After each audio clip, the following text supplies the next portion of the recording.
মিনহা খলাকনাকুম ওয়া ফিহা নুঈদুকুম ওয়া মিনহা নুখরিজুকুম তারাতান উখরা। কেন বললেন? এই আয়াতটা নাজিল হয়েছে কবরবাসীর জন্য নয়। আমরা কবরের কাছে যাইয়ে বলি, ওগো মানুষ, তোমাকে এই মাটি থেকে সৃষ্টি করা হয়েছে, আবার এই মাটিতে ঢুকিয়ে দেয়া হলো, আবার একদিন এই মাটি থেকে জীবন্ত করে উঠানো হবে।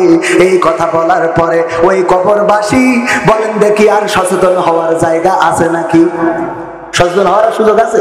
তাহলে ওর শুনাই লাভ কি? কেন ওর শুনাই লাভ? কারণ কিছু ষড়যন্ত্র হয়েছে। কোন আয়াত করে পড়া লাগবে আমরা জানি না, বুঝি না। এই জন্য এই আয়াতটা নিয়ে খুঁজে খুঁজে কবরের কাছে লাগাই দিয়েছি, যাতে ও যেন প্রতিবাদ করতে না পারে। ও যদি প্রতিবাদ করতে পারতো তাইলে বলতো আমার তো তেশ মারা সারা, তোরা সাবধান হ। ঠিক না ঠিক? আপনাদের এদিকে একজন কৌতুক করতো, নাম হলো ফজা হগল বগল মিতুল, মনে আছে? আপনাদের এদিকে ছিল। আবেদাকে বলতেছে, আবেদা তোর জন্য আমি জীবন দিতে জানি, তোর জন্য মরতে জানি, তোর জন্য আমি প্রাণ উৎসর্গ করে দেবো, কোনো আপত্তি নেই, তোরে এত ভালোবাসি। আবেদা বলছে যদি সত্যি তাই হয়, ওই যে ট্রেনটা আসছে ওর নিচে যেয়ে মাথাটা দাও। বলছে আবেদা মাথা দিয়ে তো কোনো ব্যাপার না, তোর জন্য জীবন দেবো, কইছি দিতে পারবো। আমি যে মাথা দেবো, ট্রেনের দ্বিখণ্ড করে চলে যাবে, আমার নেটওয়ার্ক শেষ। এরপরে মানুষ বলবে কেন সে ট্রেনের তলে মাথা দিয়েছে? আবেদার ভালোবাসার কারণে। তোমার নামে হবে মামলা, পুলিশে এসে ধরে নিয়ে যাবে, রিমান্ড হবে, ফাঁসির রায় হবে। তোমার যখন ফাঁসি দিয়ে মেরি ফেলবে, আমি কান নিয়ে বাঁচবো? চিন্তা না করি পারবে? ওর রিমান্ডে নিয়ে ফাঁসি হলি, আবেদার ফাঁসি হয়ে গেলে ও কান নিয়ে বাঁচবে। তা ট্রেনে কাটা পড়লো কিনা? বোঝা গেছে না আমাদের অবস্থা? আরে বন্ধুরা, আমাদের অবস্থা হলো আমরা এমন জায়গায় বলি গো, যেই জায়গা থেকে প্রতিবাদের কোনো সুযোগ নাই। ভাই জানেরা আমার, ওই জায়গায় ওই কবরবাসী প্রতিবাদ করতে পারে না। যদি করতে পারত বলতো আমার খেলা তো শুরু হয়ে গেছে, তোমরা সচেতন হও, সাবধান হও, তোমরা ইমানদার হও, আল্লাহওয়ালা হও, তা না হইলে আমার কাছে আশা লাগবে। এই ওয়াজটা আসলে কবরবাসীর জন্য না। এই ওয়াজটা কেন এসেছে? পবিত্র কোরআনের সূরা তাহা পড়বেন, এটা হলো আল্লাহ রাব্বুল আলামিন এই ওয়াজটা শিখাইছেন মুসা আলাইহিস সালামকে। মুসা আলাইহিস সালামকে শিখায় বলছে, যাও ফিরাউনের কাছে যাইয়ে বলো তুমি তো বাউন্ডারি ক্রস করে ফেলিসাও, তুমি ভালো হয়ে যাও। মাসুদ তুমি কি ভালো হবে না? তোমাকে ভালো হতে হবে, খেলা হবে। মাসুদ তুমি কি ভালো হবে না? তোমার ভালো হওয়ার জন্য আমি নবী হয়ে এসেছি, আমার ভাই হারুনকেও নবী বানিয়েছে। ওগো ফেরাউন তুমি ভালো হয়ে যাও, তোমার ভালো হইতে কিন্তু পয়সা লাগে না। এরপরে যদি ফেরাউন ভালো না হয়, তুমি মুজিজা দেখাবা। কি দেখাবা? তোমার হাত বগলের নিচেই দিবা, তারপরে এরকম করে বের করবা, লাইট জ্বলবে, এইটা দেখাবা। তাও যদি ও না মানে, তারপরে তুমি লাঠিটা ছেড়ে দিবা, সাপ হয়ে যাবে। তারপরেও যদি না মানে, তাইলে কি করবা? ওরে বলবা মিনহা খলাকনাকুম ওয়া ফিহা নুঈদুকুম ওয়া মিনহা নুখরিজুকুম তারাতান উখরা। ওরে ফেরাউন, এই মাটি থেকে তোমাকে সৃষ্টি করা হয়েছে, আবার এই মাটিতে তোমাকে ঢুকিয়ে দেয়া হলো, আবার একদিন এই মাটি থেকে তোমাকে জীবন্ত করে উঠানো হবে। সুতরাং তোমার কিসের অহংকার, কিসের বড়াই, কিসের লড়াই, কিসের মারামারি, কিসের গাদ্দারি, সব ছেড়ে দাও, দিয়ে তুমি এক আল্লাহর জন্য নিবেদিত হয়ে যাও। এই ওয়াজটা মুসাকে দিয়ে করাইছেন কার? আর আমরা করি কার? মরা মানুষে। যে ওয়াজটা সবচেয়ে কড়া জায়গা, সেই ওয়াজটা সবচেয়ে নরম জায়গায় রে। শুনে তোমার পড়ি দেখে যদি মিথ্যে বলি, পরে আবার দাওয়াত দিয়ে নামে আবার আসবে না। পড়ি দেখে এই ওয়াজটা কার কাছে করা লাগবে? ইঞ্জিনিয়ার শফিকুল ইসলাম, সুদখোর এই গ্রামের সবচেয়ে বড়, ওর কাছে যাই বলা লাগবে মিনহা খলাকনাকুম ওয়া ফিহা নুঈদুকুম ওয়া মিনহা নুখরিজুকুম তারাতান উখরা। ডক্টর শফিকুল ইসলাম, ও ইঞ্জিনিয়ার শফিকুল ইসলাম, কেন সুদ খাও? সুদ খাওয়া ছেড়ে দাও। এই মাটি থেকে তোমাকে সৃষ্টি করা হয়েছে, মাটিতে ঢুকানো হবে, আবার মাটি থেকে জীবন্ত করে উঠানো হবে। এইটা পড়া লাগবে মেম্বারের কাছে। ওগো মেম্বার, আমাদের বিধবা মাতার কাঠ কেন শালীর নামে দিয়েছে? তোমার তো একদিন কি মরা লাগবে, কবরে যাওয়া লাগবে, আবার কবর থেকে উঠা লাগবে। এই ওয়াজটা করা লাগবে চেয়ারম্যান সাহেবের। ওগো চেয়ারম্যান সাহেব রাস্তা দিল করার জন্য, কেন কেটে গেল? মিনহা খলাকনাকুম ওয়া ফিহা নুঈদুকুম ওয়া মিনহা নুখরিজুকুম তারাতান উখরা। এই ওয়াজটা করা লাগবে এমপির কাছে। ওগো এমপি আমির হামজা, তার তো কোর্ট রায় দিয়েছে, তারপরেও কেন তার মাহফিল করতে দেয়া হবে না? মিনহা খলাকনাকুম ওয়া ফিহা নুঈদুকুম ওয়া মিনহা নুখরিজুকুম তারাতান উখরা। এই ওয়াজটা করতে হবে মন্ত্রীর কাছে, কিন্তু এই ওয়াজ আপাতত প্রধানমন্ত্রীর কাছে করার দরকার নেই, আরো 5 বছর যাক তারপর করলেই হবে। ও আমার ভাইরা, রাত হোক আর দিন হোক, সকাল হোক আর বিকাল হোক, দুপুর হোক সন্ধ্যা হোক, যখন সময় শেষ হয়ে যাবে মালাকুল মাউত চলে আসবে, জানটা নিয়ে উড়াল দেবে। মালাকুল মাউতকে যদি ইঞ্জিনিয়ার শফিকুল ইসলাম সাহেব বলে, আমি তো আমেরিকান প্রবাসী, আমার পাসপোর্টটা কত ভারী, বাংলাদেশের পাসপোর্ট নাই, আমেরিকার পাসপোর্ট, এটা দেখাইলে যে কোনো দেশ আমাকে সেই দেশে ঢুকতে দেয়, ভিসা লাগে না, সেই দেশে ঢোকার জন্য ওই দেশের আলাদা কোনো পারমিশন লাগে না, এয়ারপোর্টে গেলেই সিল মেরে ঢুকিয়ে দেয়। ওগো আজরাইল, ওগো মালাকুল মাউত, একটু অপেক্ষা করো, 2টা মিনিট আমি একটু বোর সাথে কথা বলে নি, দেবে নাকি? সময় কি দেবে? এবার আমার বন্ধু মাওলানা মাহবুবুর রহমান অনেক বড় একজন আলেম, আমার থেকেও বড় অভিজ্ঞ প্রাজ্ঞ আলেম, উনি যদি বলেন আমি একজন মাওলানা মানুষ, একটুখানি ওয়েট করো, তারপরে আমি হুজুর মানুষ, আমার একটু জানটা কবজ করো, সময় দাও একটু, আমার অল্প কাজ আছে, উজুটা করা নাই, উজুটা করে আসি। উজু করার জন্য সময় কি দেবে?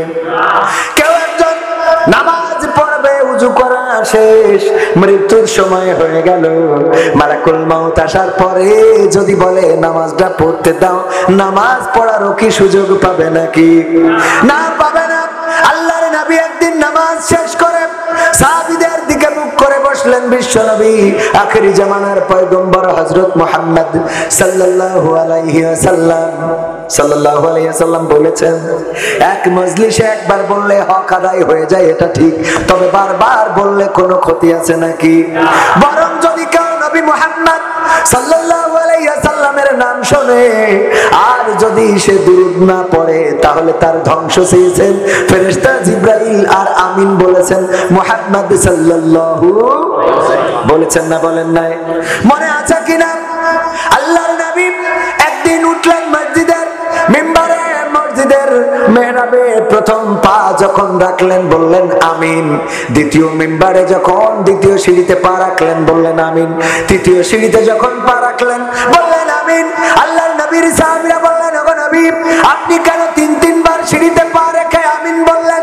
আল্লাহর নবী বললেন, ওগো আমার সাহাবীরা, আমি যা দেখি তোমরা তা দেখো না, আমি যা শুনি তোমরা তা শোনো না, আমি যা জানি তোমরা তা জানো না। কিছুক্ষণ আগে ফেরেশতা জিবরাইল এসেছিল, এসে বলল, ওগো নবী গো, ওগো নবী, আপনার নাম যদি কেউ শোনে মুহাম্মদ, আর যদি সে সাল্লাল্লাহু আলাইহি ওয়াসাল্লাম না বলে, আপনার প্রতি দুরূদ না পড়ে, তার ধ্বংস, সে ধ্বংস হয়ে যাক। আমি বললাম আমিন। তারপরে বলল, গো নবী, কারো যদি পিতা এবং মাতা বেঁচে থাকে আর তারা যদি জান্নাতের সার্টিফিকেটটা না নিতে পারে, তাইলে সেও যেন ধ্বংস হয়ে যায়। আমি বললাম আমিন। আর 3 নম্বর বলল, যে জীবনে রমজানের রোজা পাইলো, রমজান মাসটা তার জীবনে পাইলো, কিন্তু গোটা রমজানে ইবাদত বন্দেগী করে আল্লাহর প্রিয় হয়ে জীবনের গুনাহগুলো মাপ চেয়ে নিতে পারলো না, সেও ধ্বংস হয়ে যায়। আমি বললাম আমিন। আল্লাহর নবী যদি বলেন কবুল হয়ে যাক, কবুল করে নাও। আল্লাহর নবীর দোয়া কবুল হয় না? হয় না? কথা কয় না, কবুল হয় না? হয় না? আল্লাহর নবীর দোয়া কেমন কবুল হয়? আবু হুরায়রা রাদিয়াল্লাহু তাআলা আনহু একদিন নবীর দরজায় এসে কান্না করছেন। আল্লাহর নবী বের হয়ে দেখলেন আবু হুরায়রা কাঁদে। বললেন, ওগো আবু হুরায়রা, কাঁদো কেন? মা আমাকে মেরেছে। বলল, মা তোমাকে মেরেছে, আমার কিছু করার? যারা মাকে ভালোবাসো না তারাই আমার গান শুনো না। কালকে নকুল কুমার গাইছিল, তাই মনে পড়ে গেল। একজন হিন্দু মানুষও কত সুন্দর করে গায়, যারা মাকে ভালোবাসো না তারাই আমার গান শুনো না। আল্লাহর নবী বললেন, ওগো আবু হুরায়রা, তোমার মা তোমাকে মেরেছে, আমার কিছু বলার নাই, কিছু করার নাই। আমার কাছে বিচার নিয়ে এসেছো মায়ের বিরুদ্ধে, এটা শোভনীয় মনে করলাম না, এটা কল্যাণকর মনে করলাম না। আবু কেন তুমি আমার কাছে নালিশ নিয়ে আইলা? আবু হুরায়রা বললেন, ওগো নবী গো, আমি আপনার কাছে বিচার চাইতে আসি নাই, নালিশ নিয়ে আসি নাই, আমি আপনার কাছে দোয়া চাইতে এসেছি। আপনি আমার মায়ের জন্য দোয়া করে দিবেন। কেন তোমার মা মারলো কেন, এই কারণটা বলো আগে। আবু হুরায়রা বললেন, ওগো নবী, গতকাল রাতে আমি আপনার কাছে থাকতে থাকতে সময়টা একটু বেশি চলে গেছে। গভীর রাতে যখন বাড়িতে ফিরলাম, মা আমার মুশরিকা। মা বললেন, ও আবু হুরায়রা কোথায় ছিলে? বললাম, ওগো মা, আমি তো সেই কদমের কাছে ছিলাম যে কদমটা চুমতে পারলে পৃথিবী ধন্য হয়ে যায়। আমি সেই নবী মুহাম্মদ সাল্লাল্লাহু আলাইহি ওয়াসাল্লামের কদমের কাছে ছিলাম গো মা। আমার মা আপনার নাম শোনার পরে এতটাই তেলে বাগুনে জ্বলে উঠলেন, আমাকে বেদম প্রহার করা শুরু করলেন। মারতে মারতে এক পর্যায়ে বললেন, ও আবু হুরায়রা, তোমাকে আমি বলছি শোনো, তুমি কি নবী মুহাম্মাদের কদম ছাড়বা নাকি আমার কদম ছাড়বা? কোনটা ছাড়বা? আমার বাড়ি ছাড়বা নাকি মুহাম্মাদের কদমটা ছেড়ে দিবা? আমি বললাম, ওগো মা, আমি তোমাকে সহ গোটা দুনিয়া ছেড়ে দিতে পারি, কিন্তু যেই কদমের কাছে গিয়েছি সেই মহানবীর কদমটা ছাড়তে পারি না। আল্লাহ, ওগো নবী গো, আমার মা এটা শোনার পরে আমাকে বাড়ি থেকে বের করে দিয়েছেন, আর আমি আপনার কাছে এসেছি, আপনি একটু দোয়া করে দেন যেন আমার মা, আল্লাহ রাব্বুল আলামিন আমার মাকে হেদায়েত নসিব করে দেয়, যেন আমার মা আল্লাহর দ্বীনে দাখিল হয়ে যায়, আপনার আনিত বিধানটা যেন মেনে নেয়, সেই দোয়াটা করে দেন। আল্লাহর নবী দোয়া করার জন্য হাত তুলেছেন, আর আবু হুরায়রা দৌড় দিয়েছেন। অন্যান্য সাহাবীরা আবু হুরায়রার জামা টেনে ধরলেন, ওগো আবু হুরায়রা দাও, কেন দৌড়াও? তুমি তো শান্ত ছেলে, তুমি ভদ্র ছেলে, তোমার তো কোনোদিন দৌড়াইতে দেখি নাই, কেন দৌড় দিলা? আবু হুরায়রা বলে, ছেড়ে দাও, ছেড়ে দাও, আমি বাড়িতে যেতে চাই, আমি বাড়িতে যেয়ে দেখতে চাই আমি বাড়ি পৌঁছালাম আগে নাকি আমার রাসূল দোয়া করেছেন আমার মায়ের জন্য, এই দোয়াটা আমার বাড়ি আগে পৌঁছালো, এটা দেখতে চাই। তারপরে ছেড়ে দিলেন, দৌড়ে বাড়ি গেলেন, দরজায় যে টুকা দিয়ে বললেন, মা গো, দরজা খুলে দাও। কে বা? মা, আমি আবু হুরায়রা। মা বললেন, একটু দাঁড়াও আবু হুরায়রা, দরজাটা খুলছি। কিতাবে এসেছে আবু হুরায়রা বলেন, আমার মা যখন এই কথাটা বলল, তখন মায়ের কণ্ঠে আমি বুঝতে পারলাম, মায়ের কণ্ঠটা শুনে এত নরম কণ্ঠ, আমি বাড়ি পৌঁছানোর আগে নিশ্চয় আল্লাহর আর আমার নবীর দোয়াটা আমার বাড়ি পৌঁছে গেছে। ও আমার ভাইরা, শুধু তাই নয়, দরজা খোলার পরে আবু হুরায়রা দেখেন মা গোসল করে এসেছেন। মা বললেন, ও আবু হুরায়রা, তুমি নিয়ে চলো মুহাম্মাদের কাছে, যেই মুহাম্মাদের কাছে তুমি ছিলে, যার কদম চুমলে পৃথিবীটা ধন্য হয়ে যায়। আমি সারাটা রাত ঘুমাতে পারি নাই, তোমাকে মারার পর থেকে মনে হচ্ছে কেন মারলাম, কেন আমি পিটাইলাম। আমার ছেলে তো কোনো খারাপ জায়গায় যায় নাই, কোনো খারাপ মানুষের কাছে যায় নাই, এমন একজন মানুষের কাছে গিয়েছে যেই মানুষ জীবনে মিথ্যা বলে নাই, পরনিন্দা করে নাই, পরচর্চা করে নাই, কাউকে গালি দেয় নাই, কাউকে কোনোদিন পিটাই নাই, কারো প্রতি কোনোদিন অবিচার করে নাই। এমন সুবিচার ছিল রাসূল হওয়ার আগেও, যখন হাজরে আসওয়াদ কালো পাথরটা মক্কায় বসানোর জন্য 4টা গোত্র মারামারি শুরু করে দিল। 4 গোত্র 4 দিকে অবস্থান নিল। মোড়ল গোত্র বলে আমরা বসাবো, চৌধুরীরা বলে আমরা সেরা, আমরা বসাবো, শেখেরা বলে আমরা প্রধানমন্ত্রীর লোক আমরা বসাবো, আর খালেদা জিয়ার লোক বলে আমরা বিএনপি আমরা বসাবো। বুঝলেন? 4 দল টানাটানি শুরু করলো, বলল ঠিক আছে, একটা ফায়সালা হয়ে যাক, এখন 4টা গোত্র আমরা যুদ্ধ করব, আর যুদ্ধ করে যারা জিতে যাবে তারাই হাজরে আসওয়াদটা কাবা সংস্করণের সময় কাবার উপরে বসাবে। তার মানে কি, যুদ্ধ করলে কি জীবনহানি হয় না? হয় না? ফিলিস্তিনে যুদ্ধ হচ্ছে, ইসরায়েল বোমা ফেলে বেসামরিক মানুষ সহ মহিলা এবং শিশুদেরকে হত্যা করছে। অপরদিকে ইসরায়েলেরও মানুষ মরছে না? মরছে না? অপরদিকে ইসরায়েলের সেনাবাহিনীর সেনা সদস্য মরছে। তার মানে যুদ্ধ কখনো কল্যাণ বয়ে আনে না, মাঝে মাঝে অকল্যাণও আনে না। আনে না, অকল্যাণও আনে। ওগো আমার ভাইরা, যখন 4টা গোত্র হিড়াহিড়ি শুরু করে দিল যে কে কারা যুদ্ধে যারা জিতে যাবে তারাই পাথর বসাবে, একজন প্রস্তাব করলো, শুনে নাও, শুনে নাও, আমি তোমাদের একটা নতুন প্রস্তাব করি। সেটা হলো, কালকে সকালবেলা যে প্রথমে কাবা গৃহে ঢুকবে, আমরা তার বিচারটা মেনে নেব, সে যে বিচারটা করে দেয় এটা মেনে নেব। এবার 4টা গোত্র রাত জেগে অপেক্ষায় রয়েছে দেখা যাক কে সকালবেলা প্রথমে মসজিদে ঢোকে, কে কাবায় ঢোকে, বাইতুল হারাম শরীফে ঢোকে। দেখা গেল সকালবেলা কেউ নাই, নবী মুহাম্মদ তখনও কিন্তু রাসূল হয় নাই, উনি আগেই ঢুকে গিয়েছেন, কাবার চত্বরে চলে এসেছেন। সবাই বলল আলহামদুলিল্লাহ, সবাই আল্লাহর শুকরিয়া আদায় করলো। তখনকার সময়ও আলহামদুলিল্লাহ ছিল না? ছিল না? তখনও তারা কিন্তু আল্লাহতে বিশ্বাস করতো, কিন্তু দেবদেবীদের মাধ্যমে। কিসের মাধ্যমে? তারা মনে করতো দেবদেবীদের। আব্দুল্লাহ, এই নবীর পিতার নাম কি? আব্দুল্লাহ, আল্লাহর গোলাম। তো আল্লাহর গোলাম কেন হইল? তার মানে আল্লাহর প্রতি বিশ্বাস ছিল, কিন্তু তারা মনে করতো এই যে 360টি মূর্তি, ওরা এক বছরে কয় দিন? 365 দিন না, প্লাস মাইনাস কম বেশি হইতে পারে। তো এই 360টা মূর্তি মক্কায় রেখেছিল, কাবায় রেখেছিল, যে এক একটা মূর্তির এক এক দিন পূজা করতো। যে আমাদের এই মূর্তিটা আজকে আমাকে আল্লাহর কাছে নিয়ে যাবে, ওই মূর্তিটা, ওরা মূর্তিটাকে মাধ্যম মনে করতো। আর এখন আমরা অনেকেই মাজারকে মাধ্যম মনে করি, অনেকেই পীরকে মাধ্যম মনে করি। ঠিক না ঠিক? যে ওরা মনে হয় আল্লাহর কাছে নিয়ে যাবে। ওরে বাবা, আমাদের প্রিন্সিপাল স্যার বলতেছে যে এক পীর সাহেবের কাছে গিয়েছি একদিন, আমার আব্বা নিয়ে গেছে না কিরা নিয়ে গেছে, যাওয়ার পরে দেখি যে আসছে অসুখ নিয়ে, তার ওই তাবিজ দিচ্ছে, তার তাবিজ দিচ্ছে, তাবিজ দিচ্ছে, সবাই দিয়া শেষ। এবার ওর ওই ওষুধের বাক্স আছে, ওতে ওষুধ নিয়ে এক মুঠো তারপরে খেয়ে পানি খেয়ে বসে থাকলো। তাহলে ও তাবিজ দিয়ে রোগ সারলো, নিজের বেলায় ওষুধ আছে না নাই? তবে পীরেরা যদি পথ দেখায় অসুবিধা নাই, কিন্তু তারা ডাইরেক্ট কান্ডারি হইতে পারে। কান্ডারি একজন, তিনি হলেন নবী মুহাম্মদ। কথা কয় না? দে দে পাল তুলে দে, মাঝি হেলা করিস না, পাল তুলে দে, মাঝি হেলা করিস না, ছেড়ে দে নৌকায় আমি যাব মদিনা। সবাই ছেড়ে দে নৌকায় আমি যাব মদিনা। দে দে পাল তুলে দে, মাঝি হেলা করিস না, পাল তুলে দে, মাঝি হেলা করিস না, ছেড়ে দে নৌকায় আমি যাব মদিনা। ও তুই ছেড়ে দে নৌকায় আমি যাব মদিনা। মক্কায় নবী এলো মায়া মিনার ঘরে, হাসিলে হাজার মানিক, কাঁদিলে মুক্তা ঝরে।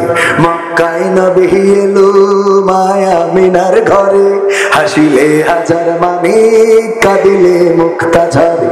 ও দয়াল, তুমি যার সখা, তার কিসের ভাবনা? দয়াল, তুমি যার সখা, তার কিসের ভাবনা? হৃদয় মাঝে কাবা, নয়নে মদিনা, আমার হৃদয় মাঝে কাবা, নয়নে মদিনা। দে দে পাল তুলে দে, মাঝি হেলা করিস না, পাল তুলে দে, মাঝি হেলা করিস না, ছেড়ে দে নৌকায় আমি যাব মদিনা। ও তুই ছেড়ে দে নৌকায় আমি যাব মদিনা। ও নূরের রৌশনীতে দুনিয়া গেছে ভরে, সে নূরের বাতি জ্বলে মদিনার ঘরে ঘরে। ঠিক না? ও নূরের রৌশনীতে দুনিয়া গেছে ভরে, সে নূরের বাতি জ্বলে মদিনার ঘরে ঘরে। ও আল্লাহ, তুমি যার সখা, তার কিসের ভাবনা?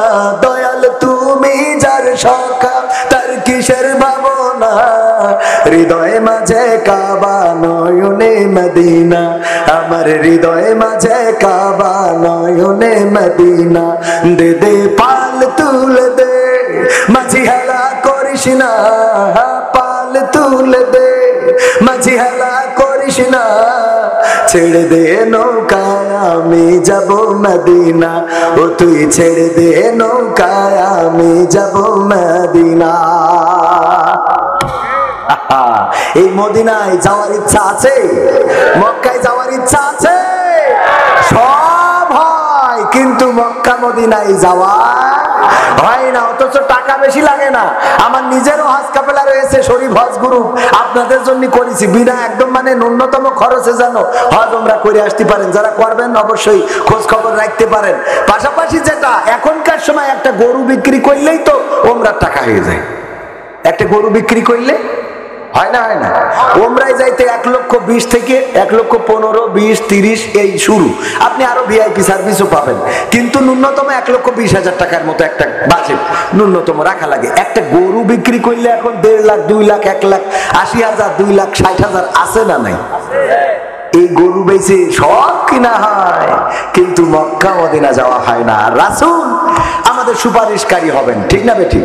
তো রাসূল সুপারিশ করবেন, এই ছাড়া সুপারিশ করার মতো কোন ব্যক্তি নেই। আল্লাহ যদি কাউকে দয়া করে অনুমোদন দেন, কিছু হাদিসে আছে, অনেকে এগুলো আবার জাল জয়ীফ বলে থাকেন, যে একজন আলেম সে অন্তত 30 জনকে সুপারিশ করে নিয়ে যেতে পারবে। আল্লাহ রাব্বুল আলামিন তৌফিক যদি দেন, আলহামদুলিল্লাহ, আল্লাহ যদি তৌফিক দেয়। কিন্তু ওইটা ধরে বসে থাকার দরকার নেই যে আমার ছেলে আলেম, আমি নামাজ পড়ি আর না পড়ি ও আমার নিয়ে চলে যাবেন, এত সোজা না। অনেকেই কুরবানি দেয়, গরু কুরবানি। আমার এক চাচার কাছে জিজ্ঞেস করলেও করা হলো, গরু কুরবানি দিলেন কে জন্য? বলছে গরু যখন ফুলসিরাত পার হবে লেজটা ধরে রাখবো, টানতে নিয়ে যে জান্নাতে ফেলাবে। বুদ্ধি আছে না? লেজ ধরে জান্নাতে যাবে। সেটি এইবারই দিই। আমাদের শাকিল ভাই, নাম বললে তো আবার মাইন্ড করতে পারে, আমার বন্ধু মানুষ, বলছে দোস্ত আমরা যে গরুটা কিনে ফেলেছি তো একটু ছোট হয়ে গেছে। আমি বলতে অসুবিধা, বলছে 7 জন মানুষের লেজ ধরলেও যাইতে পারে।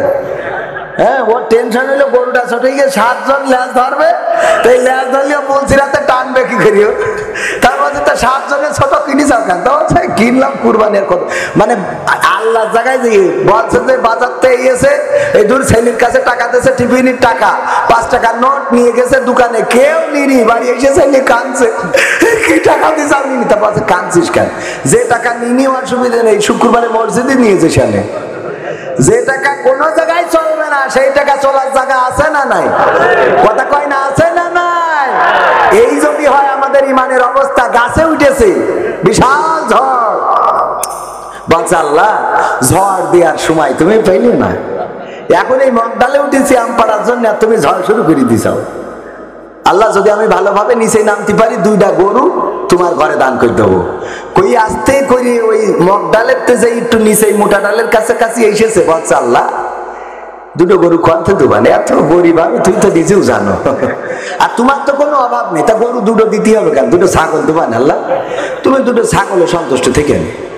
এই বইলে আবার একটু নিচে গেছে, এই বলছে আল্লাহ 2টো ছাগল কমতে দেবো, আমার বউ বাপের বাড়িতে একটা ছাগল এনেছে, ও যদি দিই তো বাড়ি টাকা দেবে না, আর তোমারও তো কোনো অভাব নেই, তো 2টো ছাগল তোমার না আল্লাহ, আমি 2টো মোরগ তোমার জুম্মার ঘরে যাই দিয়ে আসবো, তুমি এতে সন্তুষ্ট থাকো, আমার মাফ করে দাও। এই বইলে তারপরে এবার নিচে এসে ঝাঁপ দিয়ে মাটিতে নেমেই বলছে আল্লাহ আর কোনোদিন গাছে উঠবো না, আর কিছু দেবো না। ইমান আছে না? আছে। বিপদে পড়লে ইমান আছে না নাই? করোনাকালীন সময়ে মসজিদে জায়গা ধরে না, কারণ বুঝতে পেরেছে দেখা যাচ্ছে না কখন ধরে ফেলে, কথা কয় না, দেখা যাচ্ছে না ধরে ফেলবে কখন ধরে ফেলে গো। এই টেনশনে করোনার সময় মসজিদে জায়গা ধরে নাই রে। আরে যখন মসজিদে খুলে দেয়া হলো, যাও নামাজ পড়ার জন্য খুলে দিলাম রে, আরে ওই যে মসজিদ থেকে বেরোয় গেল, আরে এখন বলেও ঢুকানো যায় মসজিদে ঢোকে কখন ঢোকে? একেবারে নেটওয়ার্ক যখন আর পাই না, কোন টাওয়ার নেই, নেটওয়ার্কে কাজ হচ্ছে না, হ্যালো হ্যালো করে কিন্তু ওইদিকে বুঝতে পারছে না, বুঝলেন? নেটওয়ার্ক নেই। একজন শুনেছে জুম্মার দিন যদি কেউ আগে মসজিদে যায় তাইলে সে একটা কবুল হজের সওয়াব পাবে। এক বুড়ো গরিব মানুষ চিন্তা করছে, আরে আমার জীবনে তো হজ করা হবে না, এত টাকা তো নাই, আরো বাংলাদেশে 8 লাখ 9 লাখ টাকা করে দিয়েছি, এই টাকা তো আমার ভিটে বেচলেও হবে না, সুতরাং মসজিদে জুম্মার দিন আগে যাব। জুম্মার দিন যাইয়ে দেখে আর এক বুড়ো এসে মসজিদে বসে আছে, বলছে যাক আজকে হয়নি অসুবিধা নেই, আগামী জুম্মার দিন আসবো, পরের জুম্মায় দিয়ে দেখে আবার সেই বুড়ো বসা, চিন্তা করলো যাক আগামী দিন আর একটু সকাল করে আসবো, পরের জুম্মায় আবার সকাল করে যেয়ে দেখে তাও সেই বুড়ো বসা। এবার মিজাজটা খারাপ হয়ে গেল, এই বুড়ো তোমার কি খেয়ে কোনো কাজ নেই, যেদিনই আসি মসজিদে তুমি বসে থাকো? বাজা কেন, তোমার সমস্যা কি? আমার সমস্যা হলো হুজুর ওয়াজ করেছে যদি জুম্মার দিন কেউ আগে আসতে পারে তাইলে তার আমল নামায় নাকি একটা কবুল হজের সওয়াব লিখে দেওয়া হয়। আমার তো বেকায়দা অবস্থা, হজে যাওয়া হবে না, তাই একটু সকাল করে আসতেছি যাতে কবুল হজের সওয়াব পায়। কিন্তু তোমার জন্য হয় না, তুমি প্রতি জুম্মায় আগে এসে বসো, কয়শো হজে যাওয়ার তোমার টাকা নেই, ভালো কথা, নিকে কি আর একটা করতে পারবা, সেরকম অ্যাবিলিটি আছে নাকি? কয় হ্যাঁ এটা পারবা না, হ্যাঁ নিকে আর একটা করতে, নিকে বলতো বুঝলেন তো, মানে দ্বিতীয় বিয়ে, আমাদের দ্বিতীয় বিয়ের নিকে বলে। তো এখন আর একটা ম্যারেজ করতে পারবো, সমস্যা নেই। বলছে তাইলে করো, তোমার কবুল হজ কত লাগে হয়ে যাবে না। উনি একটু কষ্ট মষ্ট করে আর একটা বুড়ো হাড়া দেখে বিয়ে করেছে। করার পরে এই বুড়ো পরের জুম্মাই দেয়, যেই দেখে ওই যে পুরনো বুড়ো, যেই বুড়ো বসে থাকে, ও যেই দেখে এই বুড়ো বসা, নতুন বুড়ো মসজিদে বসা জুম্মার দিন। বলছে আজকে কি কবুল হজের সওয়াবটা পেয়েছো? আছে বাবু ক্ষতি পারবো না। কে বলছো বাবু? বইলো না আমি দুইটা বিয়ে করার পরে দুই বউ এত গুতগুতি করে রে, আমি ফজরে আইছি আর বাড়ি যাইনি রে বাপ। ফজরে আইছি আর বাড়ি যাইনি, দুটার গুতাগুতিতে আমি শেষ, আমার আর কোন রাস্তা নেই। তাই মসজিদে ফজরে এসার মনের দুঃখে বাড়ি যাইনি। সওয়াব হয়েছে কিনা বলতে পারবো না। আমার দেশের মুসল্লি গুলো যখন নেটওয়ার্ক চলে যায় বাড়ি গুতাগুতি পড়ে কাশে। বৌমা কয় পান্তা ভাত খাতি বসলি তুমি কাশো, কি সমস্যা কি তোমার? আসলে কি পান্তা ভাত খাতি বসলি কাশে? অসুস্থ।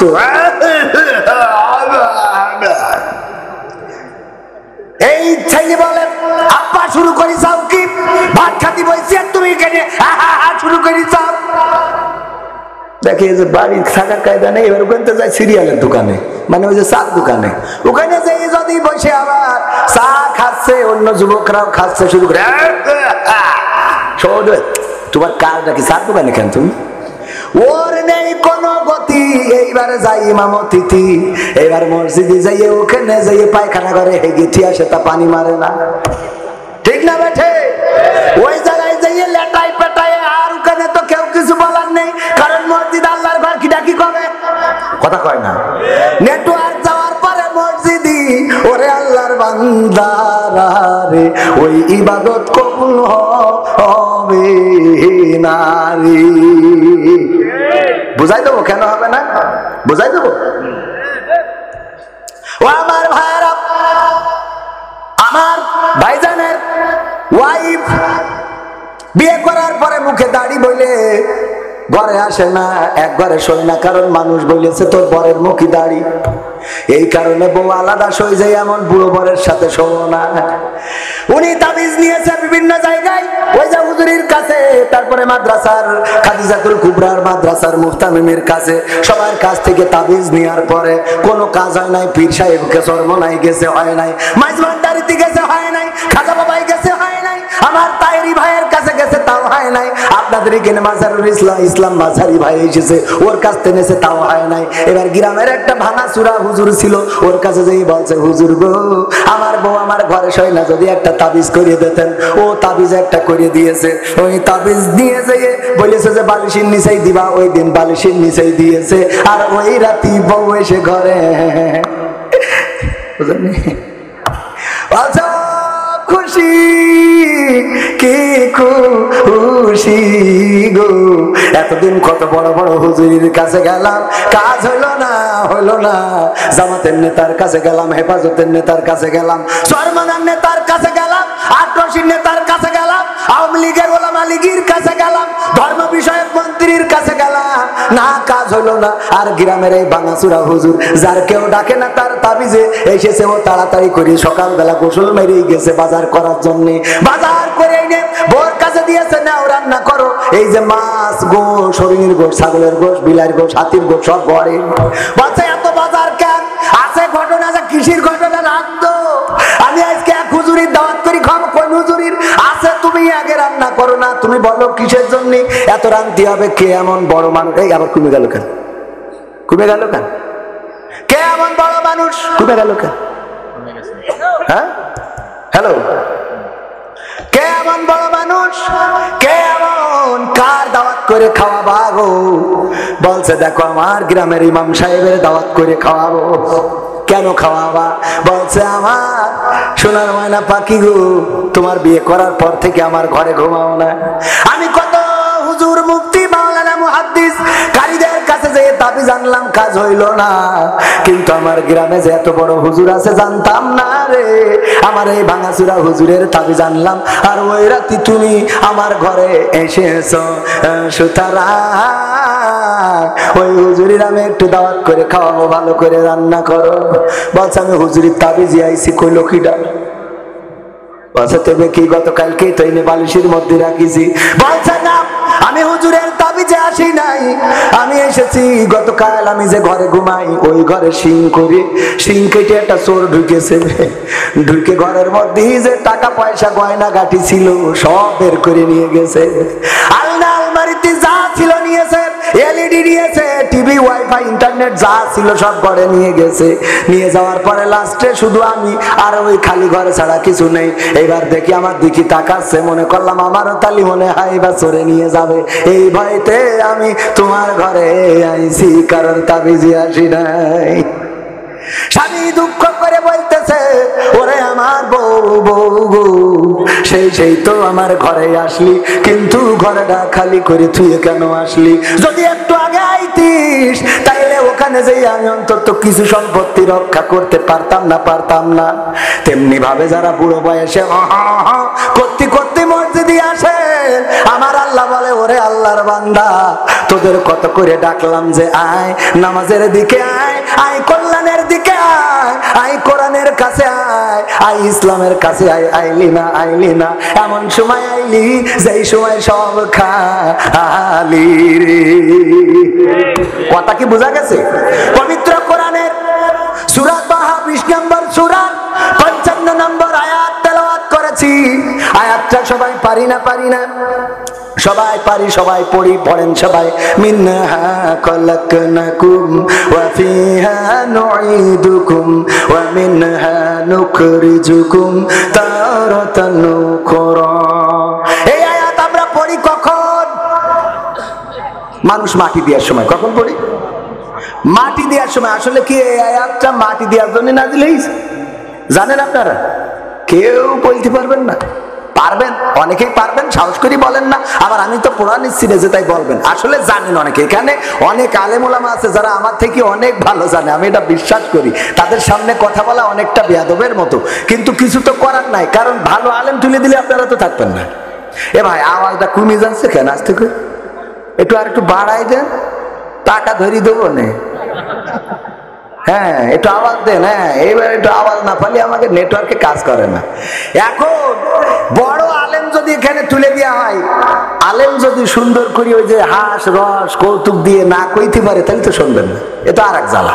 সত্য বলছি না মিথ্যা বলছি? গ্রামের মসজিদের মুয়াজ্জিন, গ্রামের মসজিদের ইমাম অত্যন্ত সুন্দর চমৎকার আলোচনা করে। এই মসজিদের ইমামের আলোচনা কয়জন শোনেন? না, শোনেন না। এমনকি আমার গ্রামে, আমার মসজিদেও আমাকে বেশি কথা বলতে দেওয়া হয় না, কারণ আমার ওয়াজ গ্রামের মানুষ শোনে না রে। বুঝেননি? কয় ওর আজ কি শুনবো? আমাদের অবস্থা হলো, আবার আমার গ্রামে বাইরে থেকে হুজুর, আমি নিজেই এবার আবার একটা হুজুর ভাড়া করেছি। প্রধান বক্তা সে আর দ্বিতীয় বক্তা আমি।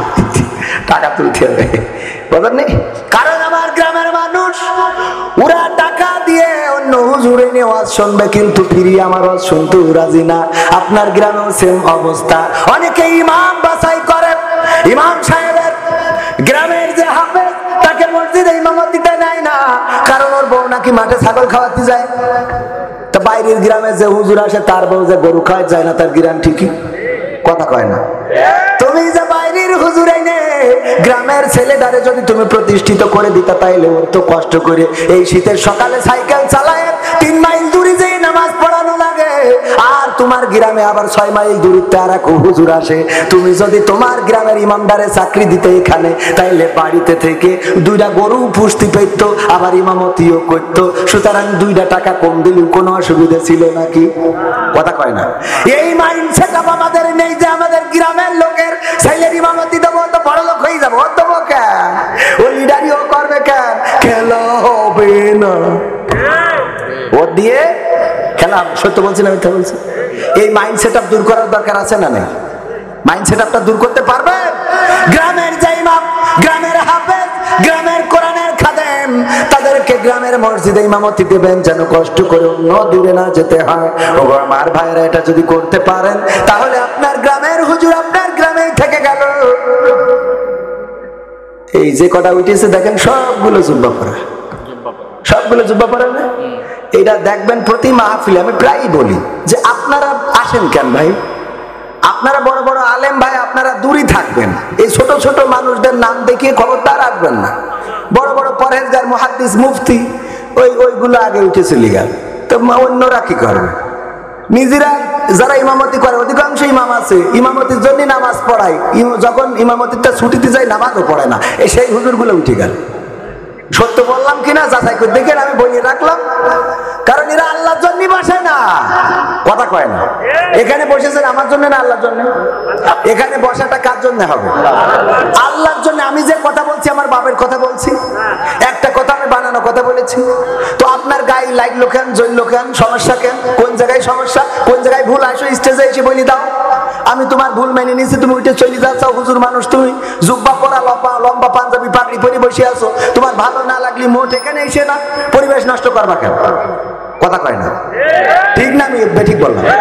এই পরিবেশ নষ্ট করা মানুষগুলো দেখলে আমার সত্যি গা জ্বলে, সে যত বড় জুব্বা ওয়ালা। জুব্বা পরবা, জুব্বার সম্মান রাখবা। তুমি শিখাবা যে এখানে বসলে সোয়াব আছে, বা তুমি আগে তেজ মারি উঠে চলে যাবা, তা তুমি এটা শিখাও কেন? তোমার কাছ থেকে তো আমি শিখে বলতেছি, তার বিপদ তাহলে আমার বেশি। কথা কয় না। কি হবে বেঁচে থেকে অযথা বিদ্যা শিখে যদি না গড়তে পারি শোষণবিহীন সমাজটাকে? কি হবে বেঁচে থেকে? কি হবে আলেম হয়ে ইমাম সেজে সমাজেতে পারো যদি সত্য কথা উচ্চ স্বরে না বলিতে? কি হবে আলেম হয়ে ইমাম সেজে মসজিদেতে পারো যদি সত্য কথা উচ্চ স্বরে না বলিতে? চাকরি ভাই করো যদি ছেড়ে দাও ইমামতি, চাকরি ভাই করো যদি ছেড়ে দাও ইমামতি। কি হবে ধোঁকা দিয়ে আল্লাহকে? ঠিক না বেঠে? ওরা আল্লাহকে ধোঁকা দেয়, ওরা আল্লাহর সাথে মুনাফিকি করে, নেফাকি করে, মুখে যা বলে কাজে তা করে। এই জাতীয় আলেম ওলামা, এই জাতীয় মাওলানা মুফতি, তাদের পিছনে নামাজ পড়াবো যাবে না? যাবে না। কারণ তুমি মাওলানা মানুষ, আলেম মানুষ, তোমার ব্যস্ততা থাকতে পারে। তুমি ব্যস্ততা থাকলে আসো না এখানে। এসে পরিবেশ নষ্ট করার অধিকার তো তোমাকে দেয়া হয় নাই। এতগুলো সাধারণ মানুষ, জনসাধারণ বসে থাকে, তোমার গা জ্বলে কেন? কথা কয় না। ও আমার ভাইরা, কথাগুলো মনের দুঃখে বললাম, কারণ এই জাতীয় লোকেরা নীতির কথা বলে কিন্তু নীতির সাথে চলে। চলে কি হবে? কি হবে নামাজি রোজা ইমানদারির বড়াই করে কোরআনের খাদেম গুলো থাকে যদি কারাগারে? রে ভাই রে, কি এগুলো? কি হবে নামাজি রোজা ইমানদারির বড়াই করে কোরআনের কর্মী গুলো থাকে যদি কারাগারে? মসজিদের কোণে বসে জিকির যত করো কইসে, মসজিদের কোণে বসে তাসবিহ যত টানো ঠেসে, এভাবে যায় না পাওয়া আল্লাহকে। যাবে? এভাবে যায় না পাওয়া আল্লাহকে।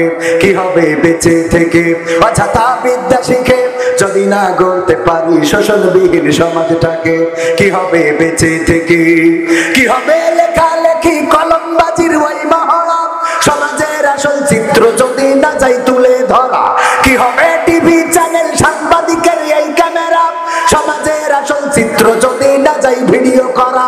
যদি ওই ঘুষের বলে কলমটা উল্টো চলে, যদি ওই হ্যালো কলে ক্যামেরা উল্টো বলে, তবে কি যাবে রোখা দুর্নীতিকে? তবে কি যাবে রোখা দুর্নীতিকে? কি হবে বেঁচে থেকে অযথা বিদ্যা শিখে যদি না গড়তে পারি শোষণবিহীন সমাজটাকে? কি হবে বেঁচে থেকে? কি হবে নেতা হয়ে জনবলে ঘাট ফুলিয়ে শৈকুপা গরম দেখে যদি থাকো ঘরে শুয়ে? কি হবে নেতা হয়ে জনবলে ঘাট ফুলিয়ে রাজপথ গরম দেখে যদি থাকো ঘরে শুয়ে? এর চেয়ে সেজে গুজে ভিলেনের সঠিক পদে, এর চেয়ে সেজে গুজে ভিলেনের সঠিক পদে দিয়ে দাও অভিনয়ে জীবনটাকে, দিয়ে দাও অভিনয়ে জীবনটাকে। কি হবে বেঁচে থেকে অযথা বিদ্যা শিখে যদি না গড়তে পারি শোষণবিহীন সমাজটাকে? কি হবে বেঁচে থেকে? কি হবে আকাশ ছোঁয়া বিলাসবহুল বাড়ি গাড়ি না খেয়ে কত মানুষ বড় পারে দিচ্ছে পারি? কি হবে আকাশ ছোঁয়া বিলাসবহুল বাড়ি গাড়ি না খেয়ে কত মানুষ বড় পারে দিচ্ছে পারি?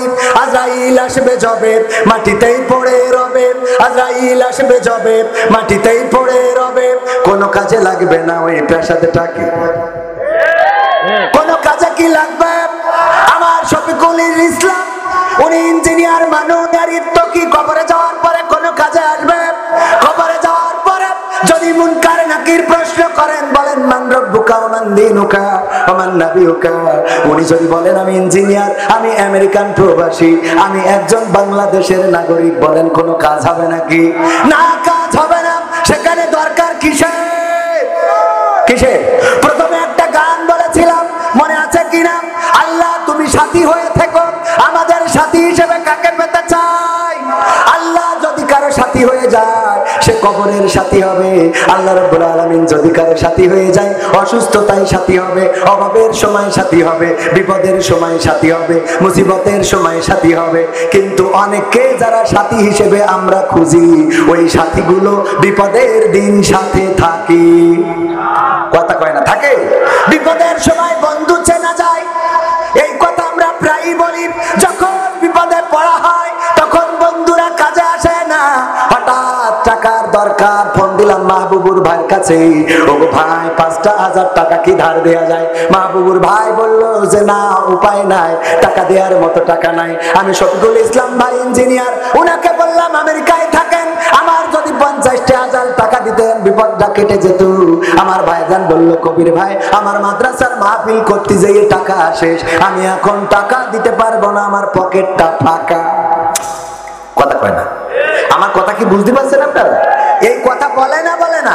কিন্তু আল্লাহ এমন আল্লাহ, আপনি বিপদে পড়েন, আপনি নদীতে থাকেন, সাগরে থাকেন, মাঠে থাকেন, হাটে থাকেন, মসজিদে থাকেন, মিম্বরে থাকেন, মিনারে থাকেন, মক্কায় থাকেন, মদিনায় থাকেন, আমেরিকায় থাকেন, লন্ডনে থাকেন, ইউরোপে থাকেন, ইরাকে থাকেন, ইরানে থাকেন, যেখানেই থাকেন, যদি আল্লাহকে ডাকেন আল্লাহ সেখান থেকেই সাড়া দেয় না, দেয় না? ইউনূস আলাইহিস সালাম এমন বিপদে পড়ে গেলেন, নদী থেকে যখন ফেলে দেওয়া হলো পানির মধ্যে পড়ে গেলেন, এমন পানি, রাতের অন্ধকার, পানির অন্ধকার, আবার মাছে গিলে নিল, মাছের পেটের অন্ধকার। কয়টা অন্ধকার? কয়টা অন্ধকার? এই 3টা অন্ধকার থেকে ডেকেছিলেন কাকে? চিল্লায় বলেন কাকে?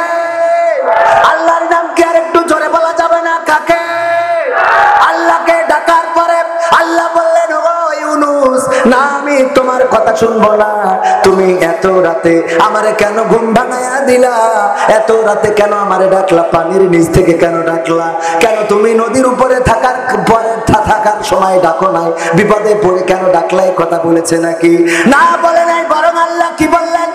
ও ইউনূস, তুমি যখন আমাকে ডেকেছো, তিনটি অন্ধকারের মধ্য থেকে, রাতের অন্ধকার, পানির অন্ধকার আর মাছের পেটের অন্ধকার, তোমার আওয়াজ, তোমার চিৎকার পৃথিবীর কেউ শোনে নাই, আমি আল্লাহর শাজিন থেকে শুনলাম। আর আমি মায়া মাছের পেটের জ্বালা যন্ত্রণা বাড়িয়ে দিলাম, আর মাছ এসে তোমাকে আবার নিরাপদ স্থানে রেখে চলে গেল। বলেন সুবহানাল্লাহ। ইব্রাহিম আলাইহিস সালামকে যখন আগুনে ফেলবেন, ফেরেশতারা এসে বললেন ও ইব্রাহিম, আপনার এই যন্ত্রণা তো সহ্য করার মতো না। আকাশের ফেরেশতারা কান্না শুরু করে দিয়েছে, গো ইব্রাহিম, যদি আপনি আমাদের অনুমতি দিতেন আপনাকে রক্ষা করতাম। ইব্রাহিম আলাইহিস সালাম বললেন, ও তোমাদেরকে কি আল্লাহ পাঠিয়েছে নাকি? বলল না, আল্লাহর কাছ থেকে অনুমতি নিয়ে এসেছি, আল্লাহর কাছে বলেছিলাম, আল্লাহ যদি সহযোগিতা করতে পাঠাতে যেতে পারতাম। আল্লাহ বললেন যাও, ইব্রাহিমের কাছে শুনে নিবা, যদি সে হেল্প করতে বলে তাহলে করবা, তাই আপনার কাছে অনুমতি প্রার্থনা করছি। আল্লাহর নবী ইব্রাহিম আলাইহিস সালাম বললেন, ও ফেরেশতারা, তোমরা ফিরে যাও, তোমরা ফিরে যাও সেই রবের কাছে, যেই রবের কাছ থেকে তোমরা এসেছো, সেই রব আমার অবস্থা আরো তোমাদের থেকে বেশি ভালো জানে। জানে না? জানে না? আল্লাহ কি বললেন? ইয়া নারু কুনি বারদাম ওয়া সালামান আলা ইব্রাহিম। আল্লাহ বললেন, ও আগুন, তোমাকে আমি বলে দিচ্ছি, শোনো, তুমি আমার ইব্রাহিমের জন্য ঠান্ডা, আরামদায়ক, শীতল হয়ে যাও। আর ইব্রাহিমের জন্য আগুনটা তখন ঠান্ডা, আরামদায়ক, শীতল হয়ে গেল। বলেন সুবহানাল্লাহ। যখন ইসমাইল পানির জন্য ছটফট করছিলেন, হাজরা আলাইহিস সালাম একবার সাফাতে ওঠেন, আর দৌড়াদৌড়ি করলেন কয়বার? কয়বার? 7 বার দৌড়াইলেন। হঠাৎ মনে পড়ে গেল আমার সন্তান এতক্ষণ বেঁচে আছে নাকি মারা গেল নাকি। দৌড়ে এসে দেখে সন্তান লাথি দিচ্ছে আর সেখান থেকে পানি বের হচ্ছে। আল্লাহ রাব্বুল আলামিন ইসমাঈল আলাইহিস সালামের পানির ব্যবস্থা করে দিয়েছে না দেয় নাই? ছুরি চালিয়েছে ইব্রাহিম আলাইহিস সালাম, ছুরির এত ধার ছেলে দিয়েছে, পাথর কেটে দ্বিখণ্ডিত হয়ে গেছে, কিন্তু সেই ছুরি চালায়ে ইসমাঈলের গলাটা কাটতে পারে নাই, কারণ রক্ষা করেছেন কি? আবার তুর পাহাড় মুসা আলাইহিস সালাম যখন আল্লাহকে দেখতে চাইলেন, আল্লাহর নূরের ঝলকানিটা দেখালেন, আর সাথে সাথে তুর পাহাড় পুড়ে কয়লা হয়ে গেল। মুসা আলাইহিস সালাম পুড়েছিলেন নাকি? না, পড়েন নাই। তুর পুড়ে ছাই হয়ে গেল, মুসা আলাইহিস সালাম পুড়ল না।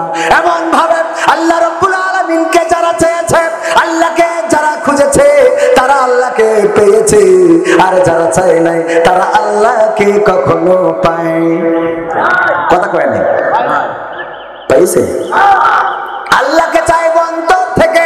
আল্লাহ রাব্বুল আলামিন যদি কারো অভিভাবক হয়ে যায়, তার টেনশনের কিছু নাই। উদাহরণ দিয়ে একটা, রয়্যাল বেঙ্গল টাইগার ফাঁকা মাঠের মধ্যে একটা গরু পেয়ে তাড়া করেছে ধরার জন্য।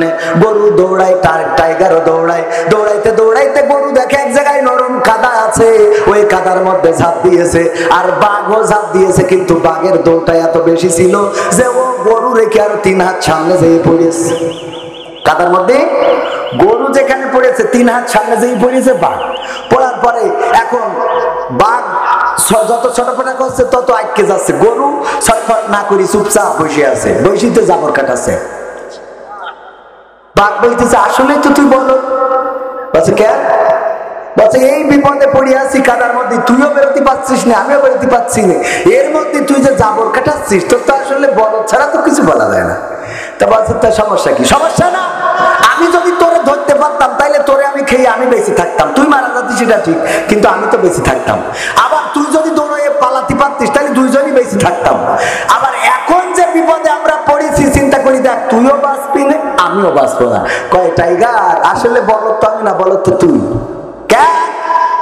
ওরে টাইগার, তুই তো জানিস না, আমি তো বুঝাই দিই বস, কেন আমি যাবর কাটাই, আমার দুশ্চিন্তা নাই, টেনশন নাই, আমার কোনো ভয় নাই। কারণ হলো আমার একটা মালিক আছে, ইঞ্জিনিয়ার শফিকুল ইসলাম। সে যখন আমেরিকা থেকে বাড়ি এসেছে, আসার পরে ঘরে গরু পাবে না, তখন বুঝবে যে আমার গরু এখনো বাড়িতে আসে নাই। ও খোঁজার জন্য বের হবে, আর খুঁজতে খুঁজতে যখন আমাকে পেয়ে যাবে, আমার উদ্ধার করবে, আর তোর যখন দেখবে তখন তোর এই কাদার মধ্যে কবর দিয়ে তারপরে চলে যাবে, কারণ আমার অভিভাবক আছে আর তোর কোনো অভিভাবক। কথা কি বোঝা গেছে? যারা আল্লাহকে অভিভাবক হিসাবে পেতে চান, ওরা কাদায় পড়ুক, ওরা কষ্টে থাকুক, ওরা জেলখানায় যাক, ওরা ফাঁসির কাষ্টে ঝুলুক, ওদের দেশ থেকে তাড়িয়ে দেয়া হোক, যাই করা হোক না কেন, ওরা জানে অভিভাবক আছে আল্লাহ, উনি একদিন না একদিন আমাকে উদ্ধার করবেন। আর যাদের অভিভাবক নাই, ওরা বুদ্ধি করে, কৌশল করে। একজন মারা যাওয়ার সময় বলতেছে, খুকারা রে, আমি মারা যাওয়ার পরে পুরনো গোরস্থান থেকে কাফনের কাপড় চুরি করে এনে আমার কাফন পরাই দিবি। বলছে, আব্বা এটা কোনো কথা? আপনি যে সুদ খেয়ে টাকা বানাইছেন, ওই টাকা কোনে রাখবো আমি? বরং আমরা ওই জিনেদা থেকে শৈকু পাততেও নেব না, জিনেদার থেকে খুব দামি কাপড়ের কাপড় দিয়ে তোমার দাফন কাফন করে দেবো। বলছে, খুকারা এই কাজ মোটেও করবি না। কেন? বলছে এটা একটা বুদ্ধির খেলা। কিসের বুদ্ধির খেলা? আরে বাবা, সারা জীবন বুদ্ধি করে চললাম, বুদ্ধি করে কত আলে বলে বা কারাগারে ভরেছি, কত নির্দোষরে দোষী বানাইছি, কত জেনাকারী জেনা করে নাই তারে জেনাকারী বানাইছি, কত ধর্ষণ করে নাই তারে ধর্ষণকারী বানাইলাম, কত রকম কত কি করলাম গো, কেউ বুঝতে পারে নাই। আর মরার পরে ফেরেশতাদের সাথেও এরকম একটা বুদ্ধি খাটাবো। কি বুদ্ধি? বলছে এই যে কাপড়ের কাপড় পুরনোটা যখন লাগায় কবরে রেখে আসবি, আমি শুনেছি ওখানে হুজুররা বলে, জিজ্ঞেস করবে মান রব্বুকা ওয়া মান দীনুকা ওয়া মান নাবিয়ুকা, আমার যখন উঠায় জিজ্ঞেস করবে, আমি বলবো এই প্রশ্নের উত্তর আর কবার দেব? এই প্রশ্নের উত্তর আর কয়বার দেব? ফেরেশতারা বলবে কেন? আমি বলবো কাফনের কাপড় থেকে বুঝতে চাও না আমি কি আজকের লাশ? কাফনের কাপড় পুরনো হয়ে ছিঁড়ে যাতে গেছে, আর তোমরা আবার এসে জিজ্ঞেস করতে চাও, আরে ওই জায়গায় কি কোনো বুদ্ধি খাটবে নাকি? না, খাটবে না। বরং কারো অভিভাবক যদি আল্লাহ হয়ে যায়, এই মাদ্রাসাটার নাম ফাতেমাতুল খাদিজা, হযরত খাদিজাতুল কুবরা রাদিয়াল্লাহু তাআলা আনহার নামে মাদ্রাসা।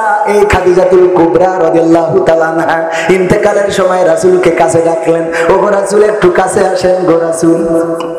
এত ভালোবাসার স্ত্রী, কেমন ভালোবাসার স্ত্রী!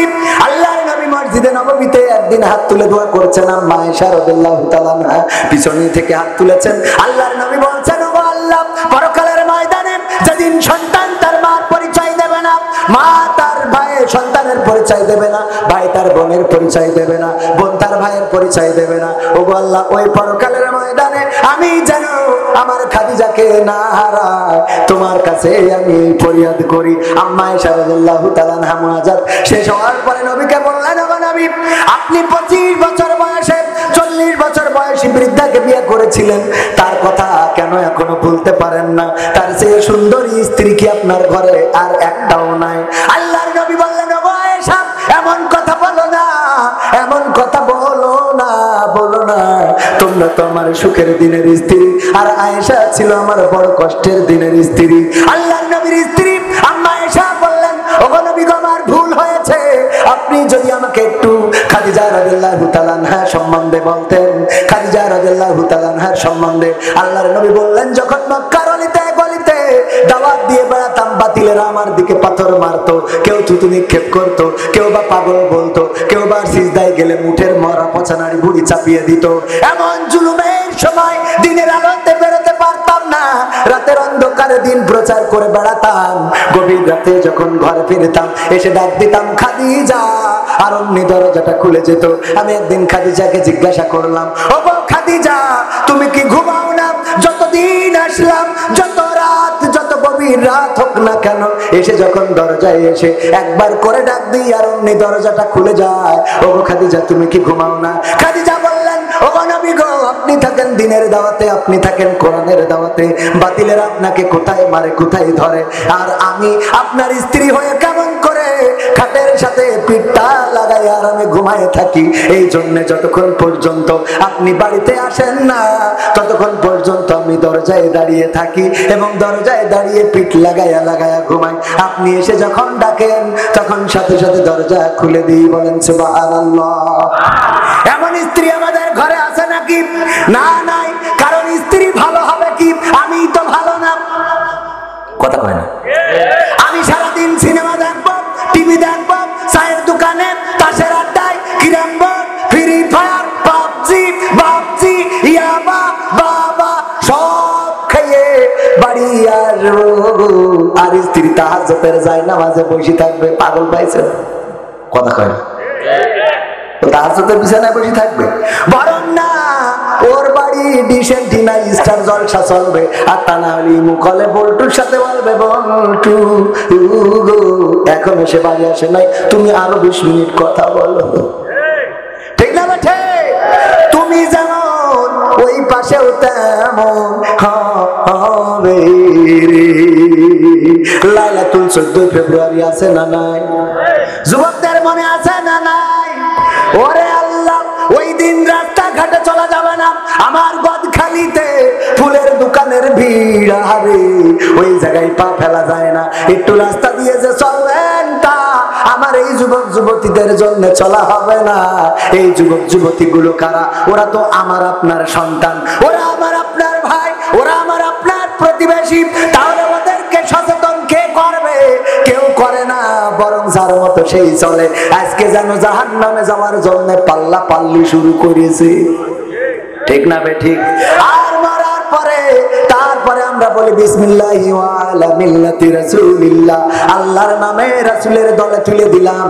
অথচ বেঁচে থাকতে কোনোদিন রাসূলের দলে চড়ে নাই, মুখে দাড়িটা রাখে নাই, মাথায় টুপিটা পরে নাই, পাঞ্জাবিটা গায়ে দেয় নাই, পাগড়িটা পেছায় নাই, ক্লিন শেভ, চুলের কাটিং কুত্তা কাটিং আবার ঘোড়ার লেজের মতো করে রেখেছে। তারপরে ফ্রি ফায়ার পাবজি, আজান দিলে মসজিদে যায় না, কারণ উনি প্যানে করে ফেলে, এই জন্যই উনি মসজিদে যায় না। ডাকলেই বলে যে প্যানের সমস্যা, কাপড়ের সমস্যা, এগুলো করে না করে না।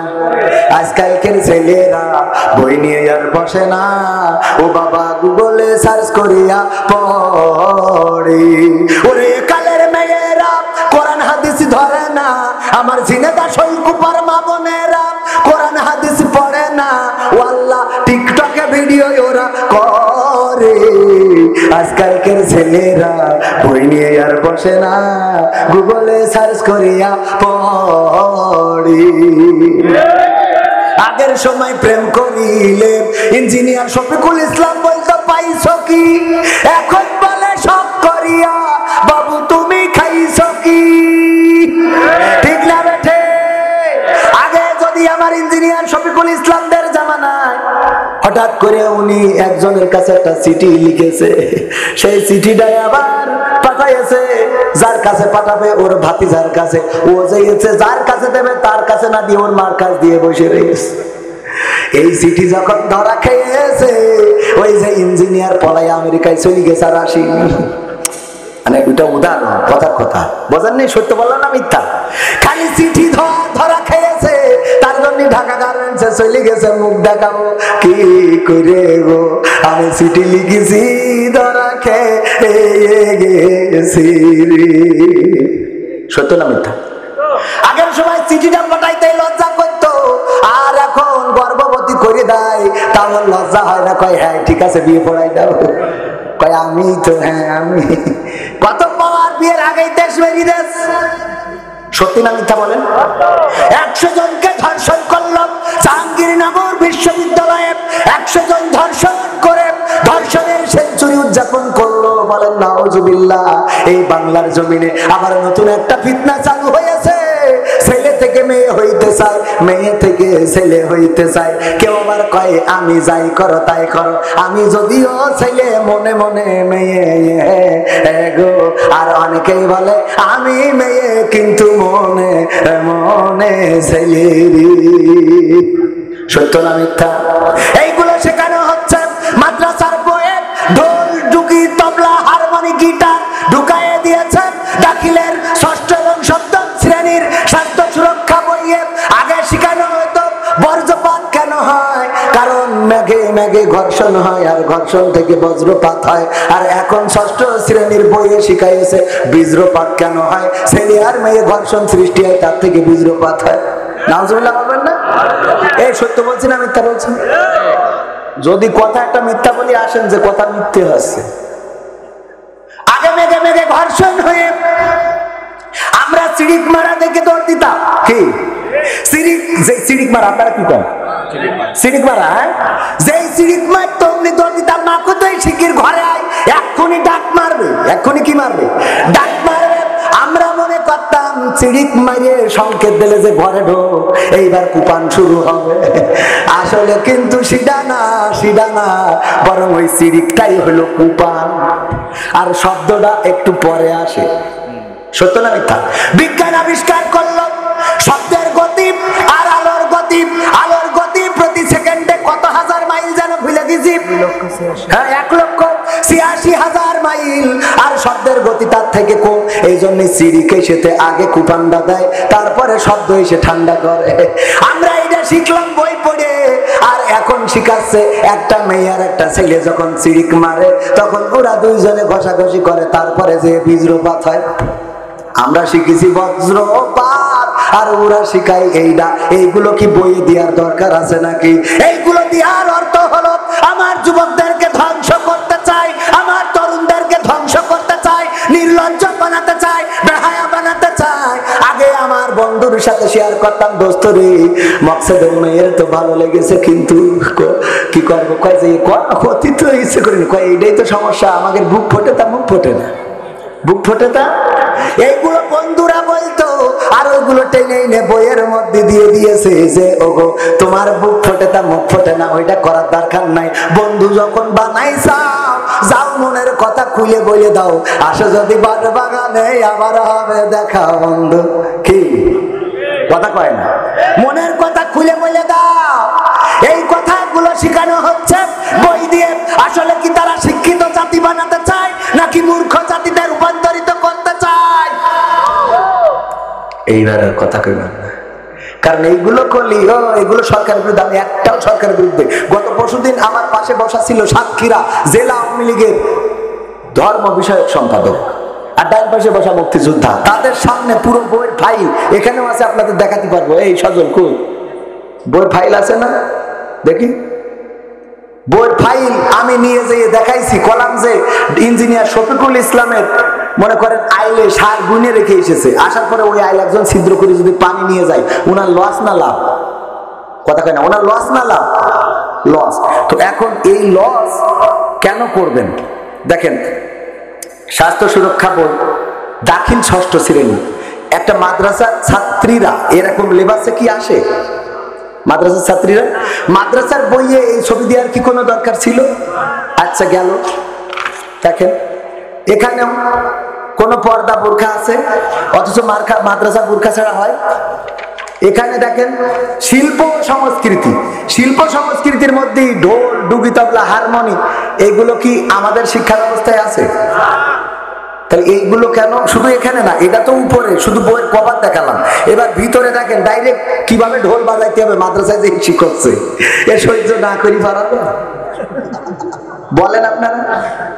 এই যে দেখেন এখানে কে সবচেয়ে ভালো ডুগি তবলা বাজার পাইতো, নাচ শিখতে পাইতো, নৃত্য শিল্পী, তার পরিচয় তুলে ধরা হয়েছে। আচ্ছা আমাদের মাদ্রাসায় এটা শিখার কোনো দরকার আছে? এখানে মানচিত্র একটা দিয়েছে, কিন্তু ওই মানচিত্রের মধ্যে ইসরায়েলের নাম আছে, তা ফিলিস্তিনের নাম নেই। সহ্য না করি পারবেন আপনি? আচ্ছা, এরপরে দেখেন এখানে কিভাবে নাচতে হবে, তাকে নাকে দিনটা মাজাটা কোনতে কোনে গেলি ভালো স্প্রিং করবে। এখানে হারমোনি কিভাবে সা রে গা মা সুর তুলবেন,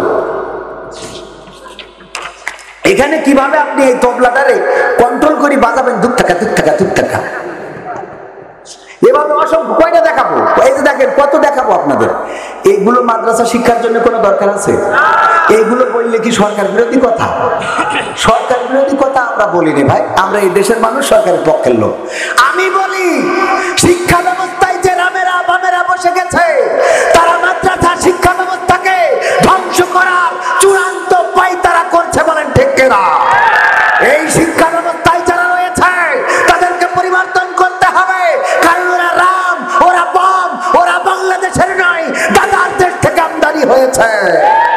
আর দাদার দেশ থেকে যদি আমদানি হয়, তারা বোঝা যায় যে কোন জিনিস হবে। ঠিক না বেঠে? আমাদের বাবরি মসজিদ ভেঙেছে 1949 সালে। বাবরি মসজিদটা সেখানে বললো যে এখানে রাম মূর্তি পাওয়া গেছে, এটা ছিল ষড়যন্ত্র। মসজিদের মধ্যে মূর্তি রেখে সে ঘোষণা করে দিলে রাম মূর্তি পাওয়া গেছে, এই বলে ওই জায়গাটা ঘিরে দিলে মুসলমানও যাবে না, হিন্দুও যাবে না। 1992 সালে কোর্টের মাধ্যমে একটা পুতুল কোর্টের রায় নিয়ে আসলো যে এই মসজিদটা আসলে মসজিদ না, এটা হলো মন্দির, হিন্দুদের রাম মন্দির, এই বলে সেটা ওপেন করে দিল। আর সেখানে সেই মসজিদটা ভাঙা হলো, ভাঙলো 1992 সালে। অটল বিহারী বাজপেয়ী তার নেতৃত্বে বাবরি মসজিদ ভাঙা হলো, মুসলমানদের কলিজায় আগুন ধরানো হলো। শুধু তাই নয়, এই বছর 2024 সালে এসে তারই সেই অটল বিহারী বাজপেয়ীর পথের প্রতীক নরেন্দ্র মোদী সরকার সেখানে ওই রাম মন্দির নির্মাণ করে 22শে জানুয়ারি উদ্বোধন করে শেষ ব্রেকটা ঠুকে দিয়েছে। যারা বলে ধর্ম নিরপেক্ষতা মতবাদে বিশ্বাসী, তারা আসলে ধর্ম নিরপেক্ষতা মতবাদ চায় না, বরং তারা বিশ্বের জমিনে হিন্দুয়ানি মতবাদ কায়েম করতে চায়। ঠিক না বেঠে? আমার দেশে কোথাও মন্দির ভেঙে মসজিদ হয়েছে একটাও দেখাতে পারবেন না? পারবেন? মন্দির ভেঙে মসজিদ হয় নাই।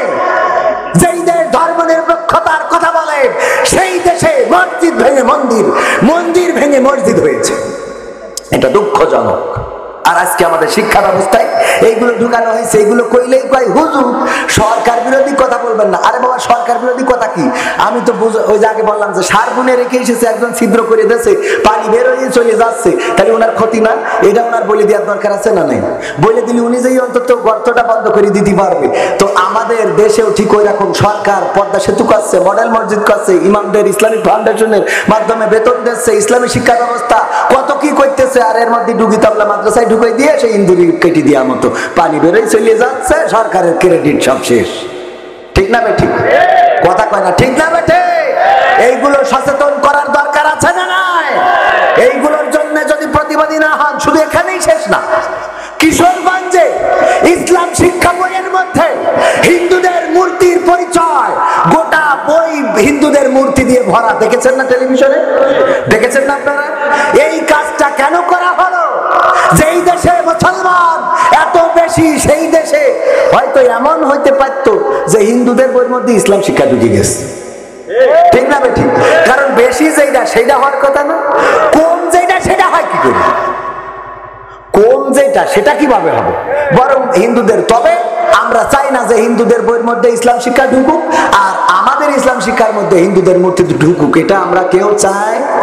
এটা আমরা চাই? মনে আছে আগের সময় প্রেম করিলে ইঞ্জিনিয়ার বলতো পাইছো কি, এখন বলে সব করিয়া বাবু তুমি খাইছো কি? লজ্জা শরম নাই, আইলাম কোন জামানায়, ভবিষ্যৎ দেখি অন্ধকারে। আজকালকের ছেলেরা বই নিয়ে আর বসে না, গুগলে সার্চ করিয়া পড়ি। ঠিক না ঠিক? আরো বলবো, আরো বলবো।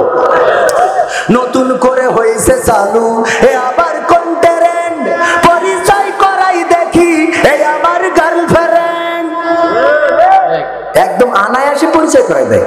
হঠাৎ আমার ভাইয়ের সাথে দেখা, যশোর শহরের পরে দেখি পিছনে একজন, কলাম ভাই কে? ভাবি মনে হয়। বলছে না তো কে? আমার গার্লফ্রেন্ড। আরে পাকানো, এরকম বলে না? বলে না? কুষ্টিয়া ইসলামী বিশ্ববিদ্যালয়, সেখানেও জুড়াই জুড়াই আছে না? নেই আছে। কবি নজরুলের মাজারে যাইয়ে জুড়াই জুড়াই বসে দোয়া করে।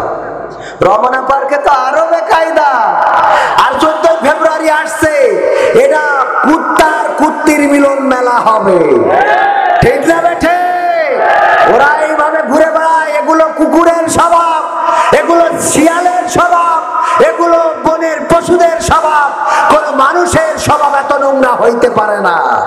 আর আমার মা বোনেরাও যাচ্ছে তাই, বুরকা একটা পরে। আরে বাবা, তুমি যদি 14 ফেব্রুয়ারি আমার 3 পিস না কিনে দাও, তোমার সাথে কাটা কাটি আমি শফিকুল ইসলামের ছেলের সাথে। সত্যি না মিথ্যা? ওয়ার্নিং দেয়, তুমি যদি আমার না দাও তাহলে আমার ওই অমুকি ছেলে অফার করেছে, আমি অ্যাকসেপ্ট করতেছি না, করবো। চাপের পরে রাখে। আর এই যুবকরা এই জন্য কি করে? বাপের নমি চুরি করে বেঁচে তো তারপরে। সত্য না মিথ্যা? এইগুলো আমি ছাড়া বলবে কিনা? যুবকদের জন্য আমি আছি বলার জন্য। আবার যুবকদের কষ্টটাও বুঝতে হবে। সেদিন চাঁপাইনবাবগঞ্জে গেলাম, এক যুবক প্রশ্ন করেছে, হুজুর আমার বিয়ের বয়স হয়ে গেছে, পার হয়ে যাচ্ছে, কিন্তু পরিবারের কাছে বলছি বিয়ে দিতে, পরিবার বিয়ে দিচ্ছে না, আমি তো জিনার দিকে ধাবিত হচ্ছি, তো আমি যদি জিনা করি এই গুনাহ কি আমার হবে না আব্বার হবে? সহ্য না করে পারা যায়? বলছে এই গুনাহ আমার হবে না আব্বার হবে। তাই বলছি তোর আব্বারিকে দেখি দিদি, তুই ইকে নাই, আমি একটু তোরও দেখি তোর আব্বারও দেখি যে তোর আব্বা কি প্রতিষ্ঠিত হওয়ার পরে বিয়ে করেছে না ঝোঁক লাগলি বিয়ে করেছে, এটা আগে চেক করবো, তারপরে যাই কথা হবে। কারণ ছেলে তুমি প্রতিষ্ঠিত বানাবা, তুমি কবে বিয়ে করিলে এটাও তো একটু দেখার দরকার আছে। তোমার ঝোঁক লাগলি অমনি যাইতে আমার মার বিয়ে করি যাও নানার সাথে বলি বাড়াবাড়ি করি, আর তুমি আমাদের বিয়ের সময় বিয়ে দেবা না, তা তো হবে না। কি যুবকরা মনের কথা তো? আবার যুবকরা তোমাদের কই বট গাছের গোড়ায় বসে ফ্রি ফায়ার মারবা, ঘাট খুঁজে যাবে, আর ওই বিড়ির মধ্যে তামাক ফেলাই দিয়ে মাল ঢুকে টানবা, বিয়ে দেবো, পাকাও পাইছাও। হ্যাঁ, আছে না নাই? এরকম করা যাবে না। অভিভাবকেরা মেয়ে যদি বিবাহ উপযুক্ত হয় বিয়ে দিবেন, ছেলে যদি বিবাহ উপযুক্ত হয় বিয়ে দিবেন। ছেলেকে শিখাবেন, দেখো আমি বিয়ে করার পরে পরিবর্তন হয়েছি, আমার ভাগ্যটা চেঞ্জ হয়ে গেছে, কর্মমুখী হয়েছি। আর যারা যুবক আছে, অনেক যুবক আছে লেখাপড়া করে আর এর মধ্যে আর কিছু করে না, চাকরি পাবে তারপরে উনি কাজ করবে, এই চিন্তা করা যাবে না। লেখাপড়ার ফাঁকে ফাঁকে যদি তুমি একটা ফার্মেসিতে সময় দাও, লেখাপড়া শেষ করার আগে তুমি একটা ফার্মাসিস্ট হয়ে যাবা। তুমি লেখাপড়ার ফাঁকে ফাঁকে ওয়েল্ডিং মেশিনের দোকানে যাও, ওই যে ওয়েল্ডিং করে, যদি ওয়েল্ডিংটা শেখো তুমি একটা ভালো মিস্ত্রি হয়ে যাবা। তুমি যদি কাঠের দোকানে যাও, সেখানেও যদি হেল্প করো কাঠ মিস্ত্রি হয়ে যাবা। তুমি যদি মিডিয়ার পিছনে সময় দাও, এডিটের পিছনে সময় দাও, এডিটর হয়ে যাবা। এমনি ভাবে এই পৃথিবীতে হাজার হাজার কাজ আছে, যে কাজগুলো কাজের ফাঁকে পড়ার ফাঁকে করা যায়। পড়ার ফাঁকেও টাকা ইনকাম করার রাস্তা আছে না নাই? আমার মাদ্রাসার হুজুরেরা, মাদ্রাসায় যারা পড়ে দেখবেন কোরআনের হাফেজ হইতে হইতে কোনো না কোনো মসজিদে ইমামতি করে, কোনো না কোনো মসজিদে মুয়াজ্জিনি করে, কোনো না কোনো মাদ্রাসায় খেদমত করে, কোনো না কোনো মাদ্রাসার সহকারী শিক্ষক হয়ে যায়। আস্তে করে লেখাপড়াও শেষ হয়ে যায়, চাকরিও হয়ে যায়, কর্মমুখী হয়ে যায়। আর হুজুররা অমনি সকাল করে বিয়ে করতে এই পারে, ঠিক না? আমি ঠিক। আমার ছেলে পিলা কম না বেশি, টেনশন নেই, রিজিকের মালিককে। যার মোটে খাওয়া হয় না, যেই হুজুর দিন একাই খাইতে পারতো না, বরং বিভিন্ন জায়গায় ওই যে লজিং থাকতো, টিফিন ব্যবসা খাবার আসতো তাই খাইতো, ওই হুজুরের এখন সাইডে ছেলে মেয়ে একসাথে খায়। আবার এইবার কুরবানি ঈদের সময় ফ্রিজও কিনেছে। কি সত্য বলছি না মিথ্যা বলছি? তোমাকে জাগতে হবে, তোমাকে থাকতে হবে, এ সমাজ ভাঙতে হবে, নতুন সমাজ আনতে হবে। তোমাকে জাগতে হবে। কত দুঃখী রাত্রি কাটায় অনাহারে পথের পরে, এখনো আসেনি সুখ বাংলার প্রতি ঘরে ঘরে, ঠিক না? ঠিক। একটু আওয়াজ দেওয়া যাবে না? এই গানটা অন্তত শোনায় শেষ করে দিই। 11টার মধ্যে শেষ করতে চাইলাম, তো আবার একটু দেরি হয়ে গেল সামান্য। এই গানটা কি শোনাবো? এই গানটা শুনে তারপরে আমরা শেষ করে একসাথে চলে যাব ইনশাআল্লাহ। তোমাকে জাগতে হবে, তোমাকে থাকতে হবে, এ সমাজ ভাঙতে হবে, নতুন সমাজ আনতে হবে। তোমাকে জাগতে হবে। কত দুঃখী রাত্রি কাটায় অনাহারে পথের পরে, এখনো আসেনি সুখ বাংলার প্রতি ঘরে ঘরে। কত দুঃখী রাত্রি কাটায় অনাহারে পথের পরে, এখনো আসেনি সুখ বাংলার প্রতি ঘরে ঘরে। নীরবে নিভৃতে আজ কাঁদছে কত মানবতা, নীরবে নিভৃতে আজ কাঁদছে কত মানবতা। মেনে নেওয়া যায় না আজি তোমার এত নীরবতা। তোমাকে জাগতে হবে, তোমাকে থাকতে হবে, এ সমাজ ভাঙতে হবে, নতুন সমাজ আনতে হবে।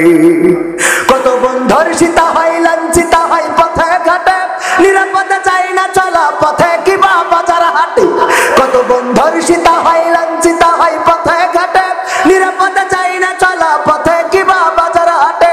রক্ষক গাজী ভক্ষক হয়ে চলছে কত সাধু বেশি, রক্ষক গাজী ভক্ষক হয়ে চলছে কত সাধু বেশে। তাই তো আসে না সুখ আমার সোনার বাংলাদেশে। তোমাকে জাগতে হবে, তোমাকে থাকতে হবে, এ সমাজ ভাঙতে হবে, নতুন সমাজ আনতে হবে। হলুদ মিডিয়ার প্রকোপে কত মানুষ মরছে ঢুকে, সত্য নিউজগুলো টাকার তলে চাপা থাকে। আমি ভারতে গেলাম, তো যাওয়ার পরে ওখানে ওয়াজ করতেছি হাজার হাজার মানুষ সামনে, কিন্তু কেউ কোনো কথা কয় না। যদি বলে না আমিন তাও বলে না, যদি বলি সুবহানাল্লাহ তাও বলে না, কিচ্ছুই, মানে সব চুপচাপ, ঠিকঠাক তো কিছুই কয় না, বেঠিকও কয় না ঠিকও কয় না। তা আমি বললাম, আমার এক হুজুর ছিল আব্দুল সালাম যুক্তিবাদী, ওর ফোন করি বলছি, বউ তখন ভারতে, বলছি ভাই এই দেশে এসে ওয়াজ করি মজা পেলাম না। বলছে কেন? আমি বলছি যে সামনে হাজার হাজার শ্রোতা বসে থাকে, যাই বলি ওরা মোট কোনো কথা কয় না। তা বলছে ভারতের মুসলমান যারা এগের হিসেব অন্য। আমি বললাম কি হিসেব? বলছে ওদের হিসেব হইলো বাংলাদেশ থেকে টাকা খরচ করে হুজুরা নিয়েছি, তা আমরা কথা কব কেন? আমরা কথা বলবো, যা বলার তুমি একা একা বলো, টাকা দিয়ে হুজুরা নিয়েছি কি কথা বলার জন্য? তা আপনারা কি আসলে ওরকম চিন্তা ভাবনা করেছেন? বলো ওরা হতেও পারে যে টাকা দিয়ে যখন হুজুরা নিয়েছি তা আমরা ঠিক কব কেন? ঠিক যা বলারও একা একা কবে। তা আমি তাহলে বলি যে কোনটা ঠিক কোনটা বেঠিক, আমি আবার একা একা বলি নাকি? একটু মাঝে মাঝে ঠিক বলা যাবে না বাজান? বলা যাবে। কি হবে? তোমাকে জাগতে হবে। হলুদ মিডিয়ার প্রকোপে কত মানুষ মরছে ঢুকে, সত্য নিউজগুলো টাকার তলে চাপা থাকে। হলুদ মিডিয়ার প্রকোপে কত মানুষ মরছে ঢুকে, সত্য নিউজগুলো হ্যালো কলে চাপা থাকে। ক্যামেরার ভিতর দিয়ে সোজা জিনিস উল্টো দেখে, কলমের ভিতর দিয়ে সোজা কথা উল্টে লেখে। আপামর জনসাধারণ খাই যে ধোকা বাকি বাকি। তোমাকে জাগতে হবে, তোমাকে থাকতে হবে, এ সমাজে ভাঙতে হবে, নতুন সমাজ আনতে হবে। কত আলেম আজকে দেখি যাই কেনা যাই টাকা দিয়ে, কেউ বা ব্যবসা করে আল্লাহ তাআলার কালাম নিয়ে। কত আলেম আজকে দেখি যাই কেনা যাই টাকা দিয়ে, কেউ বা ব্যবসা করে আল্লাহ তাআলার কালাম নিয়ে। তাই তো হকের কথা যায় না শোনা ওদের মুখে, তাই তো হকের কথা যায় না শোনা তাদের মুখে। উপরে কোরআন প্রেমী বিরোধিতা পিছন দিকে। তোমাকে জাগতে হবে, তোমাকে থাকতে হবে, এ সমাজ ভাঙতে হবে, নতুন সমাজ আনতে হবে। নাস্তিকেরা দিচ্ছে গালি আল্লাহ ও তার রাসূল নিয়ে, আমরা দায় সারাচ্ছি মুখে মুখে ফতোয়া দিয়ে। নাস্তিকেরা দিচ্ছে গালি আল্লাহ ও তার রাসূল নিয়ে, আমরা দায় সারাচ্ছি মুখে মুখে ফতোয়া দিয়ে। ওরা নাকি কথা বলে বাক স্বাধীনতার বলে, তারা নাকি কথা বলে বাক স্বাধীনতার বলে। হক কথা বলতে গেলে মাঝে মাঝে থাকবো জেলে। তোমাকে জাগতে হবে, তোমাকে থাকতে হবে, এ সমাজ ভাঙতে হবে, নতুন সমাজ আনতে হবে। ইন্ডিয়ান চ্যানেলের জ্বালাই অশান্তি আজ ঘরে ঘরে, ইসলামী চ্যানেল গুলো বাছাই করে বন্ধ করে। ইন্ডিয়ান চ্যানেলের জ্বালাই অশান্তি আজ ঘরে ঘরে, ইসলামী চ্যানেল গুলো বাছাই করে বন্ধ করে। সিরিয়াল দেখে দেখে হচ্ছে কত বিপথগামী, সিরিয়াল দেখে দেখে হচ্ছে কত বিপথগামী। পরকীয়া প্রেমের টানে কত নারী ছাড়ছে স্বামী। আমাদের এলাকায়, আপনাদের এদিক না? হ্যাঁ আছে। তোমাকে জাগতে হবে, তোমাকে থাকতে হবে, এ সমাজে ভাঙতে হবে, নতুন সমাজ আনতে হবে। যত সব ভণ্ড পীরে দিচ্ছে ধোঁকা অবিরত, আল্লাহ রাসূল ভুলে তাদের কাছে হচ্ছে নত। যত সব ভণ্ড পীরে দিচ্ছে ধোঁকা অবিরত, আল্লাহ রাসূল ভুলে তাদের কাছে হচ্ছে নত। কেউ বা মাজার খুলে শামিয়ানা তুলে ব্যবসা করে, কেউ বা মাজার খুলে শামিয়ানা তুলে ব্যবসা করে। গরিব দুঃখী পায় না খাবার, টাকার বস্তা বাবার ঘরে। আছে না নাই? আপনাদের এইদিকেই হয়। আমাদের চৌগাছায় একটা মাজার আছে, বুলুদাউনের মেলা। কের মেলা? বুলুদাউনের মেলা। কবরে টাকার ভিড় পড়ে যায়, এত টাকা, বাস্তা বাস্তা টাকা। আর ওই টাকাগুলো ওই কবরে যে আছে ও নিয়ে যেতে ওই মাটির নিচেই 10 তলা বিল্ডিং বানিয়েছে। বলেন সুবহানাল্লাহ। নাউজুবিল্লাহ। বানাইছে না? কবরের ওই লোকের কোনো টাকা লাগে না। তাই এই টাকাগুলো কোথায় যায়? পাগল মুরিদেরা বোঝে না, এই টাকাগুলো দিয়ে ওরা গাঁজা কিনে খায় খায় রে। ঠিক না বেঠি? যত সব ভণ্ড পীরে দিচ্ছে ধোঁকা অবিরত, আল্লাহ রাসূল ভুলে তাদের কাছে হচ্ছে নত। কেউ বা মাজার খুলে শামিয়ানা তুলে ব্যবসা করে, কেউ বা মাজার খুলে শামিয়ানা তুলে ব্যবসা করে। গরিব দুঃখী পায় না খাবার, টাকার বস্তা বাবার ঘরে। তোমাকে জাগতে হবে, তোমাকে থাকতে হবে, এ সমাজে ভাঙতে হবে, নতুন সমাজ আনতে হবে। কত খুনি সন্ত্রাসীরা বাইরে ঘরে বীরের বেশে, কোরআনের পাখি যারা বন্দী তারা খাসার দেশে।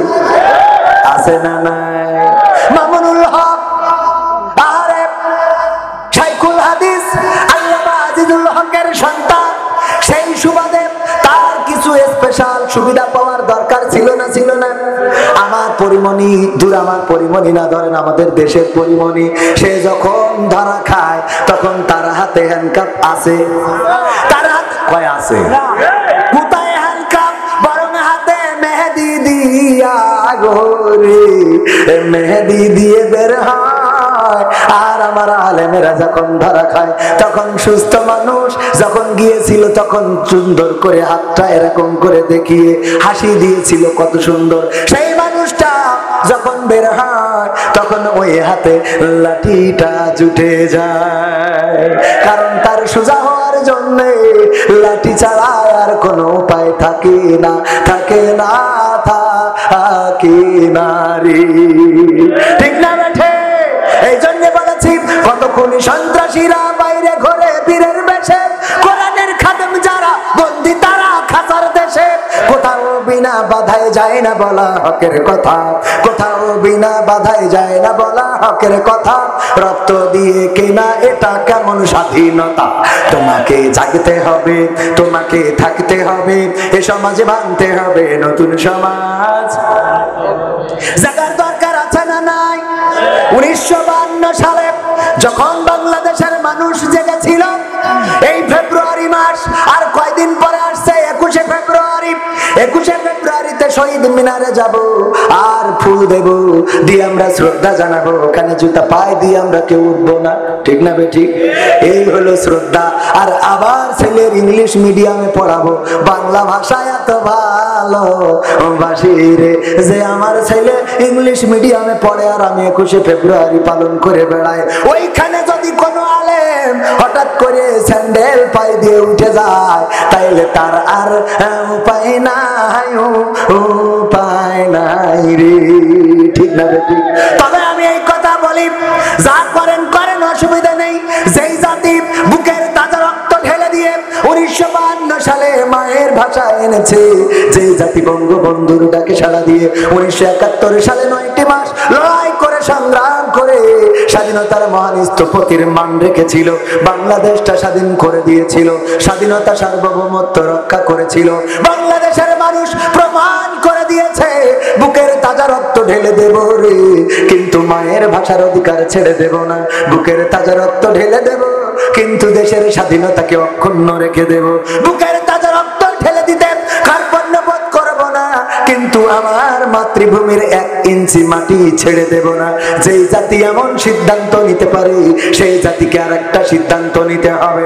সেটা হলো, কোরআনের জন্য যদি ডাক আসে, দ্বীনের জন্য যদি ডাক আসে, ইসলামের জন্য যদি ডাক আসে, আল্লাহর দ্বীন আল্লাহর জমিনে প্রতিষ্ঠিত করার জন্য যদি ডাক আসে, সেই ডাকে সাড়া দিয়ে রাজপথে থেকে যদি বুকের তাজা রক্ত ঢেলে দিতে হয়, বুকের তাজা রক্ত ঢেলে দিয়ে সুপ্ত জমিনকে লাল করে দেব, সুপ্ত জমিনকে জাগ্রত করে দেব, সবুজ জমিনকে লাল করে দেব। বুকের তাজা রক্তে যদি সাগর হয়ে যায়, সেই সাগরে সাঁতার কেটে কেটে একটি রক্তাক্ত তাওহীদি কালেমার পতাকা, বিপ্লবী ইসলামী কালেমার পতাকা বাংলার জমিনে উড়ানোর জন্য কে কে প্রস্তুত আছেন? 2টা হাত দেখতে চাই।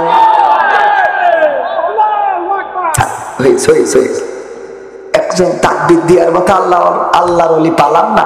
কেন পালাম না? কারণ আছে। কুমিল্লায় গেলাম, যাওয়ার পরে বলছে হুজুরে এসে দেশ স্লোগান, একজন বলছে জয় বাংলা, মুখস্থ আছে না নাই? তাকবীর দিলে কি ভয় করে নাকি? তাকবীর দিলে পালাই কে? তাইলে দিলেন না কেন? ও শয়তানে তো কোলে নিয়ে ঘুমাতে হবে, তা না হলে সকালে আবার ফজরের নামাজে উঠে লাগবে তো।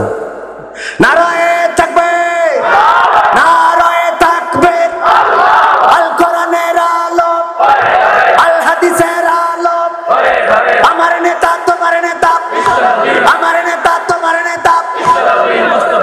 তাও সবাই বলে নাই, বলে নাই আমার নেতা তোমার নেতা। ছাতা মাতা, ছাতা মাতা বলার লোক আছে না নাই?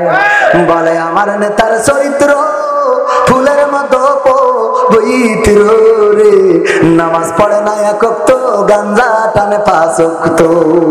আমার নেতা যেখানে আমরা আছি সেখানে, নেতা এখন ঢাকায় 3 তলায়, তুমি কেন গাছতলায়? ঠিক না বেঠে? এমন নেতার পিছনে স্লোগান দিয়ে বেড়ান, যেই নেতারা শুধুমাত্র ভোটের সময় নামাজ পড়ে, ভোটের সময় টুপি মাথায় দেয়, আর ভোট হয়ে যাওয়ার পরে আর কোনদিন মসজিদ পাওয়া যায় না রে। সূরা তাহা 55 নম্বর আয়াত, আল্লাহ বললেন মিনহা খলাকনাকুম ওয়া ফিহা নুঈদুকুম ওয়া মিনহা নুখরিজুকুম তারাতান উখরা। কেন বললেন? এই আয়াতটা নাজিল হয়েছে কবরবাসীর জন্য নয়। আমরা কবরের কাছে যেয়ে বলি, ওগো মানুষ, তোমাকে এই মাটি থেকে সৃষ্টি করা হয়েছে, আবার এই মাটিতে ঢুকিয়ে দেয়া হলো, আবার একদিন এই মাটি থেকে জীবন্ত করে উঠানো হবে। এই কথা বলার পরে ওই কবরবাসী বলেন দেখি আর সচেতন হওয়ার জায়গা আছে নাকি? সচেতন হওয়ার সুযোগ আছে? তাহলে ওর শুনাই লাভ কি? কেন ওর শুনাই লাভ? কারণ কিছু ষড়যন্ত্র হয়েছে। কোন আয়াত কোনে পড়া লাগবে আমরা জানি না, বুঝি না। এই জন্য এই আয়াতটা নিয়ে খুঁজে খুঁজে কবরের কাছে লাগাই দিয়েছি, যাতে ও যেন প্রতিবাদ করতে না পারে। ও যদি প্রতিবাদ করতে পারে বলতো আমার তো তেজ মারা সারা, তোরা সাবধান হ। ঠিক না ঠিক? আপনাদের এদিকে একজন কৌতুক করতো, নাম হলো ফজা হগল বগল মিতুল, মনে আছে? আপনাদের এদিকে ছিল। আবেদাকে বলতেছে, আবেদা তোর জন্য আমি জীবন দিতে জানি, তোর জন্য মরতে জানি, তোর জন্য আমি প্রাণ উৎসর্গ করে দেবো, কোনো আপত্তি নেই, তোরে এত ভালোবাসি। আবেদা বলছে যদি সত্যি তাই হয়, ওই যে ট্রেনটা আসছে ওর নিচে যেয়ে মাথাটা দাও। বলছে আবেদা মাথা দিয়ে তো কোনো ব্যাপার না, তোর জন্য জীবন দেবো, কইছি দিতে পারবো। আমি যে মাথা দেবো, ট্রেনে দ্বিখণ্ড করে চলে যাবে, আমার নেটওয়ার্ক শেষ। এরপরে মানুষ বলবে কেন সে ট্রেনের তলে মাথা দিয়েছে? আবেদার ভালোবাসার কারণে। তোমার নামে হবে মামলা, পুলিশে এসে ধরে নিয়ে যাবে, রিমান্ড হবে, ফাঁসির রায় হবে। তোমার যখন ফাঁসি দিয়ে মেরি ফেলবে, আমি কান নিয়ে বাঁচবো? চিন্তা না করি পারবে। ওর রিমান্ডে নিয়ে ফাঁসি হলি, আবেদার ফাঁসি হয়ে গেলে ও কান নিয়ে বাঁচবে। তা ট্রেনে কাটা পড়লো কিনা বোঝা গেছে না? আমাদের অবস্থা আরে বন্ধুরা, আমাদের অবস্থা হলো আমরা এমন জায়গায় বলি গো, যেই জায়গা থেকে প্রতিবাদের কোনো সুযোগ নাই। ভাই জানেরা আমার, ওই জায়গায় ওই কবরবাসী প্রতিবাদ করতে পারে না। যদি করতে পারত বলতো আমার খেলা তো শুরু হয়ে গেছে, তোমরা সচেতন হও, সাবধান হও, তোমরা ইমানদার হও, আল্লাহওয়ালা হও, তা না হইলে আমার কাছে আশা লাগবে। এই ওয়াজটা আসলে ওই কবরবাসীর জন্য না। এই ওয়াজটা কেন এসেছে? পবিত্র কোরআনের সূরা তাহা পড়বেন, এটা হলো আল্লাহ রাব্বুল আলামিন এই ওয়াজটা শিখাইছেন মুসা আলাইহিস সালামকে। মুসা আলাইহিস সালামকে শিখায় বলছে, যাও ফিরাউনের কাছে যাইয়ে বলো তুমি তো বাউন্ডারি ক্রস করে ফেলিসাও, তুমি ভালো হয়ে যাও। মাসুদ তুমি কি ভালো হবে না? তোমাকে ভালো হতে হবে, খেলা হবে। মাসুদ তুমি কি ভালো হবে না? তোমার ভালো হওয়ার জন্য আমি নবী হয়ে এসেছি, আমার ভাই হারুনকেও নবী বানিয়েছে। ওগো ফেরাউন তুমি ভালো হয়ে যাও, তোমার ভালো হইতে কিন্তু পয়সা লাগে না। এরপরে যদি ফেরাউন ভালো না হয়, তুমি মুজিজা দেখাবা। কি দেখাবা? তোমার হাত বগলের নিচেই দিবা, তারপরে এরকম করে বের করবা, লাইট জ্বলবে, এইটা দেখাবা। তাও যদি ও না মানে, তারপরে তুমি লাঠিটা ছেড়ে দিবা, সাপ হয়ে যাবে। তারপরেও যদি না মানে, তাইলে কি করবা? ওরে বলবা মিনহা খলাকনাকুম ওয়া ফিহা নুঈদুকুম ওয়া মিনহা নুখরিজুকুম তারাতান উখরা। ওরে ফেরাউন, এই মাটি থেকে তোমাকে সৃষ্টি করা হয়েছে, আবার এই মাটিতে তোমাকে ঢুকিয়ে দেয়া হলো, আবার একদিন এই মাটি থেকে তোমাকে জীবন্ত করে উঠানো হবে। সুতরাং তোমার কিসের অহংকার, কিসের বড়াই, কিসের লড়াই, কিসের মারামারি, কিসের গাদ্দারি, সব ছেড়ে দাও, দিয়ে তুমি এক আল্লাহর জন্য নিবেদিত হয়ে যাও। এই ওয়াজটা মুসাকে দিয়ে করাইছেন কার? আর আমরা করি কার? মরা মানুষে। যে ওয়াজটা সবচেয়ে কড়া জায়গা, সেই ওয়াজটা সবচেয়ে নরম জায়গায় রে। শুনে তোমার পড়ি দেখে যদি মিথ্যে বলি, পরে আবার দাওয়াত দিয়ে নামে আবার আসবে না। পড়ি দেখে এই ওয়াজটা কার কাছে করা লাগবে? ইঞ্জিনিয়ার শফিকুল ইসলাম, সুদখোর এই গ্রামের সবচেয়ে বড়, ওর কাছে যাই বলা লাগবে মিনহা খলাকনাকুম ওয়া ফিহা নুঈদুকুম ওয়া মিনহা নুখরিজুকুম তারাতান উখরা। ডক্টর শফিকুল ইসলাম, ও ইঞ্জিনিয়ার শফিকুল ইসলাম, কেন সুদ খাও? সুদ খাওয়া ছেড়ে দাও। এই মাটি থেকে তোমাকে সৃষ্টি করা হয়েছে, মাটিতে ঢুকানো হবে, আবার মাটি থেকে জীবন্ত করে উঠানো হবে। এইটা পড়া লাগবে মেম্বারের কাছে। ওগো মেম্বার, আমাদের বিধবা ভাতার কার্ড কেন শালীর নামে দিয়েছি? তোমার তো একদিন কি মরা লাগবে, কবরে যাওয়া লাগবে, আবার কবর থেকে উঠা লাগবে। এই ওয়াজটা করা লাগবে চেয়ারম্যান সাহেবের। ওগো চেয়ারম্যান সাহেব, রাস্তা দিল করার জন্য, কেন কেটে গেল? মিনহা খলাকনাকুম ওয়া ফিহা নুঈদুকুম ওয়া মিনহা নুখরিজুকুম তারাতান উখরা। এই ওয়াজটা করা লাগবে এমপির কাছে। ওগো এমপি আমির হামজা, তার তো কোর্ট রায় দিয়েছে, তারপরেও কেন তার মাহফিল করতে দেয়া হবে না? মিনহা খলাকনাকুম ওয়া ফিহা নুঈদুকুম ওয়া মিনহা নুখরিজুকুম তারাতান উখরা। এই ওয়াজটা করতে হবে মন্ত্রীর কাছে, কিন্তু এই ওয়াজ আপাতত প্রধানমন্ত্রীর কাছে করার দরকার নেই, আরো 5 বছর যাক, তারপর করলেই হবে। ঠিক আছে তো বাজান? কোরআন পড়তে ভালো লাগে, কোরআন শুনতে ভালো লাগে, কোরআন জানতে ভালো লাগে, কোরআন মানতে ভালো লাগে। কোরআন পড়তে ভালো লাগে। লাগে কোরআন, শুনতে ভালো লাগে কোরআন, জানতে ভালো লাগে কোরআন, মানতে ভালো লাগে না। নামাজেতে পড়লে কোরআন মনটা শীতল হয়, কারির তেলাওয়াত শুনিলে প্রাণ জুড়িয়ে যায়।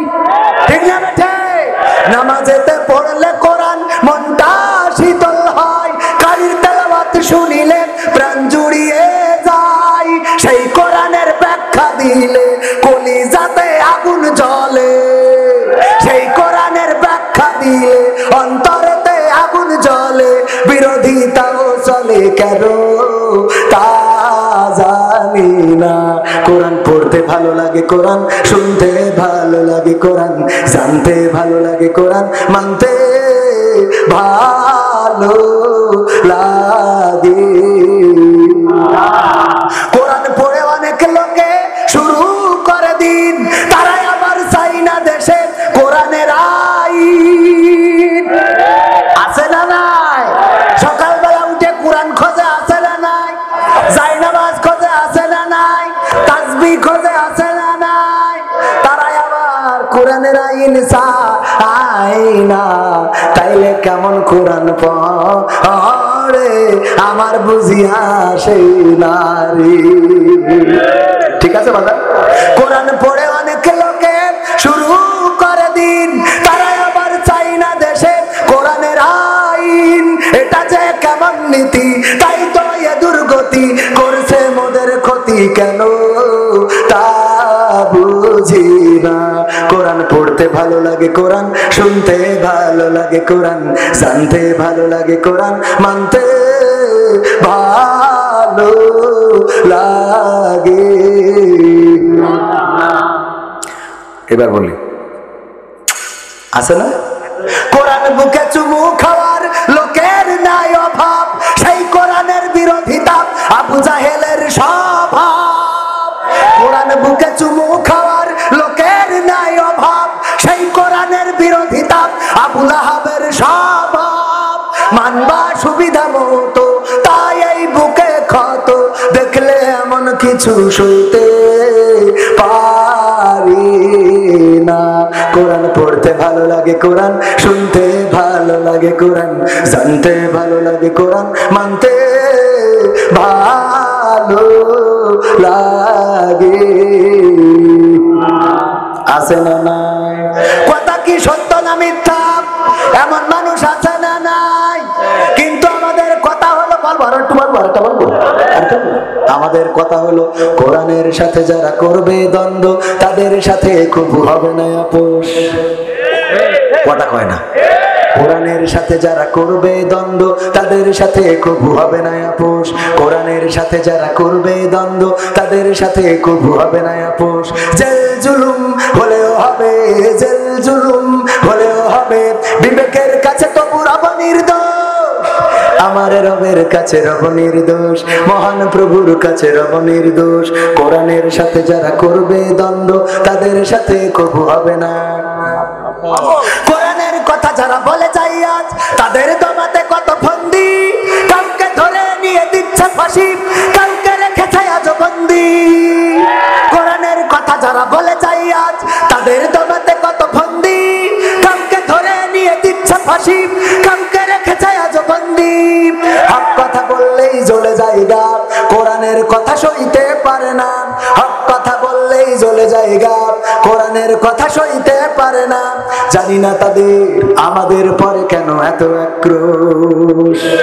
জেল জুলুম হলেও হবে, জেল জুলুম হলেও হবে, বিবেকের কাছে তো রব নির্দোষ। আমার রবের কাছে রব নির্দোষ, মহান প্রভুর কাছে রব নির্দোষ। কোরআনের সাথে যারা করবে দ্বন্দ্ব, তাদের সাথে কবু হবে না। কোরআনের কথা আজ বলতে গেলে আসছে বাধা কত ভাবে, কোরআন প্রেমিকেরা হাতে রেখে হাত সামনে এগিয়ে যাবে। দিনের কথা আজ বলতে গেলে আসছে বাধা কত ভাবে, কোরআন প্রেমিকেরা হাতে রেখে হাত সামনে এগিয়ে যাবে।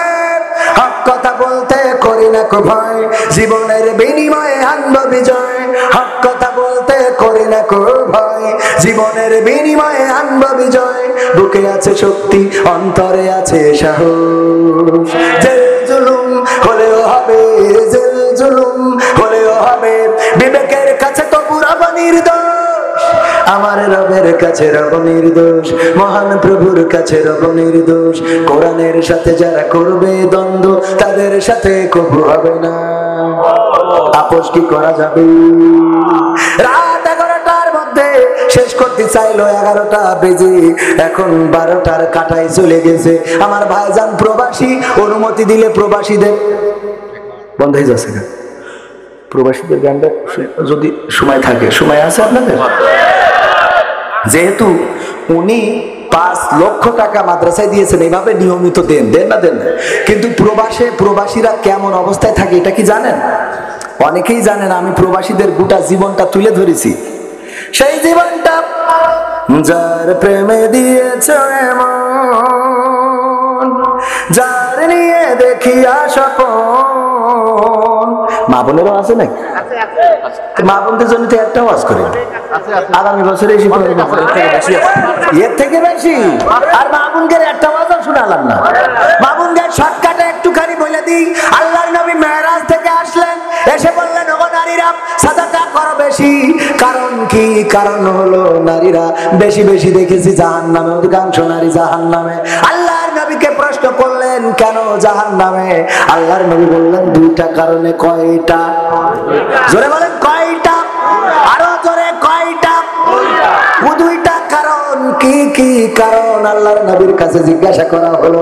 আল্লাহর নবী বললেন, 1 নম্বর কারণ হলো নারীরা তারা তাদের স্বামীর প্রতি কৃতজ্ঞ থাকে না। নাই সব দেন কিন্তু ওর কইছে ভরে না রে। ওই মিস্টার বল্টু কি করলো এটা নিয়ে ওর মাথা ব্যথা। ওই মকসেদ আলীর বাড়ি কেন দোতলা, তাই নিয়ে মাথা ব্যথা। ওই অমুকের বোর শাড়ি কেন এত ভালো, তাই নিয়ে মাথা ব্যথা। ওর 3 পিস কেন এত কালারফুল, তাই নিয়ে মাথা ব্যথা আছে না নাই? আর স্বামী যেটা কিনে দেয় ওইটা পছন্দ হয় না রে, আছে না নাই? 1 নম্বর কারণ কি? স্বামীর প্রতি অকৃতজ্ঞ থাকে। কেমন অকৃতজ্ঞ? আমার মাহবুর ভাই বন্ধু মানুষ বলছে, বন্ধু আমার স্ত্রীর যাই কিনে দিই কিছু পছন্দ হয় না। আমি একদিন একটা বুদ্ধি করলাম, একটা বাজার থেকে, যশোরের শহর থেকে সুন্দর দেখে একটা শাড়ি কিনে নিয়ে গেলাম। খুব সুন্দর সিকসিকে, খুব কালারফুল, সুতোগুলো খুব ভালো, অনেক দামি শাড়ি নিয়ে যে ডাইনিং টেবিলের পরে রেখে স্ত্রীর বললাম, খাইতে দাও। স্ত্রী খাবার দিয়ে খালি আর চোখে ওই শাড়ির দিকে তাকাচ্ছে যে শাড়িটা কার, শাড়িটা কার। মাহবুর ভাই বলছে, স্ত্রী জিজ্ঞেস করেই বসলো, শাড়ি কার? আমি বললাম, আমার বন্ধু কবির বিন সামাদ তার বউয়ের জন্য কিনেছে। বলছে, দেখো শাড়ির কালারটা কত সুন্দর, দেখো রংটা কত সুন্দর, সুতোটা কত সুন্দর, পাড়টা কত ভালো। আর তুমি যা কেন তা তো পরে মানুষের সামনে যাওয়া যায় না। ও বাবা, বাবা আমার কার সাথে বিয়ে দিল রে? ও আব্বা, আব্বা। কান্না আছে না নেই? কান্না শুরু করে দিয়ে গেল, কার সাথে বিয়ে? তোমার কোনো পছন্দ নেই, কি কিনে আনো পরা যায়। আর কবির বিন সামাদ তার বলতো শাড়ি কত সুন্দর। আমার মাহবুর ভাই বলছেন, আমি বুদ্ধি করে বললাম, দেখো তোমার শাড়িটা যদি পছন্দ হয় তুমি নিয়ে নাও। কবির বিন সামাদ ভাইয়ের সাথে দ্বন্দ্ব করা লাগে, গোলমাল করা লাগে, আমি করবানে। এর জন্য যদি কবির ভাই আমাকে ফাঁসি দেয়, দিবা, নেওয়া অসুবিধে নেই, তুমি এই শাড়িটা নাও। শাড়িটা নিয়ে খুব আনন্দ, ওরে আনন্দ। আনন্দ দেখে কিডা? রাত্রি শোয়ার সময় বেগম সাহেবার বললাম, ওগো বেগম সাহেবা, সত্যি কি শাড়িটা তোমার পছন্দ হয়েছে? বলছে, হবে না কেন? তোমার তো নজর ভালো না, তুমি যা কেন তা তো চলে না। আমি মাঝে মাঝে কই, নজর ভালো না বলেই তো তোর নিয়ে ঘর পাচ্ছে, তাহলে তো পরিও নি আইন তো। কথা কয় না, নজর ভালো না, তোমার তো পছন্দ হয় না, 2টা মার্বেল দিয়ে দিয়েছে। আল্লাহ চোখ তো দেয় নাই। কত সুন্দর শাড়ির পায়টা দেখো, কত সুন্দর, দেখো কালারফুল, কত সুন্দর। আহারে মাহবুব ভাই বলছে, স্ত্রী গো একটা কথা না বলে পারছি না। কি কথা? দেখো আমি তোমার কত ভালোবাসি, কলিজা দিয়ে ভালোবাসি। আমি আজকে মারা যাবো কিনা জানি না, যদি মারা যায় তাইলে বলা হবে না। আমি একটু তোমার বলে দিই, সেটা হলো বিশ্বাস করো আল্লাহর কসম করে বলি, এই শাড়ি কবির বিন সামাদ তার বোর জন্য কিনিনি, আমি তোমার জন্য নিজেই পছন্দ করে কিনেছি। বাসে তাহলে রং থাকবে না, তাহলে রং থাকবে না। তার মানে অকৃতজ্ঞ হইতেই আছে না নাই? এক নম্বর কারণ, আমার মা বোনেরা পর্দার অন্তরালে যারা আছেন, স্বামী সারাদিন কষ্ট করে, বিদেশের কথা গতকালও বলেছি, প্রবাসে যারা কষ্ট করে, উনি তো আমেরিকায় থাকে, আসলে আমেরিকায় সবাই কিন্তু সুখে নেই। সবাই সুখে আছে? প্রবাসেতে সবাই সুখে নেই। কেউ ড্রাইভিং করে, কেউ বা কনস্ট্রাকশনের কাজ করে, কেউ বা রাস্তায় রোদে পুড়ে কাজ করে। আমি সেই দিন কয়েকদিন আগেও কাতারে গেলাম, যাওয়ার পরে একজন ছুটে আসলো প্রবাসী, বলল ভাই আমি আপনার সাথে একটা সেলফি উঠাবো। আমি বললাম আপনি উঠান, আমিও একটা আপনার সাথে উঠাবো। বলল ভাই আমি আপনার সাথে উঠাই, কিন্তু আপনি আমার সাথে উঠাবেন না। আমি বললাম কেন? আপনার একটা ছবি আমি নিতে চাই।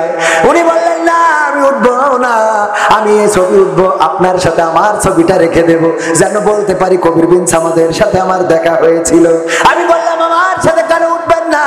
কয় ভাই আমার অবস্থা তো দেখেছেন, আসলে অবস্থাটা ছিল এমন, গায়ের জামাটা এত ছেঁড়া, এত ময়লা, এত খারাপ, যেই জামাটা আমার দেশের কোনো ফকিরও গায়ে পরবে না। যেই প্যান্টটা পরা ছিল এত ছেঁড়া, কোন নায়িকা ছাড়া ওই প্যান্ট পরবে না।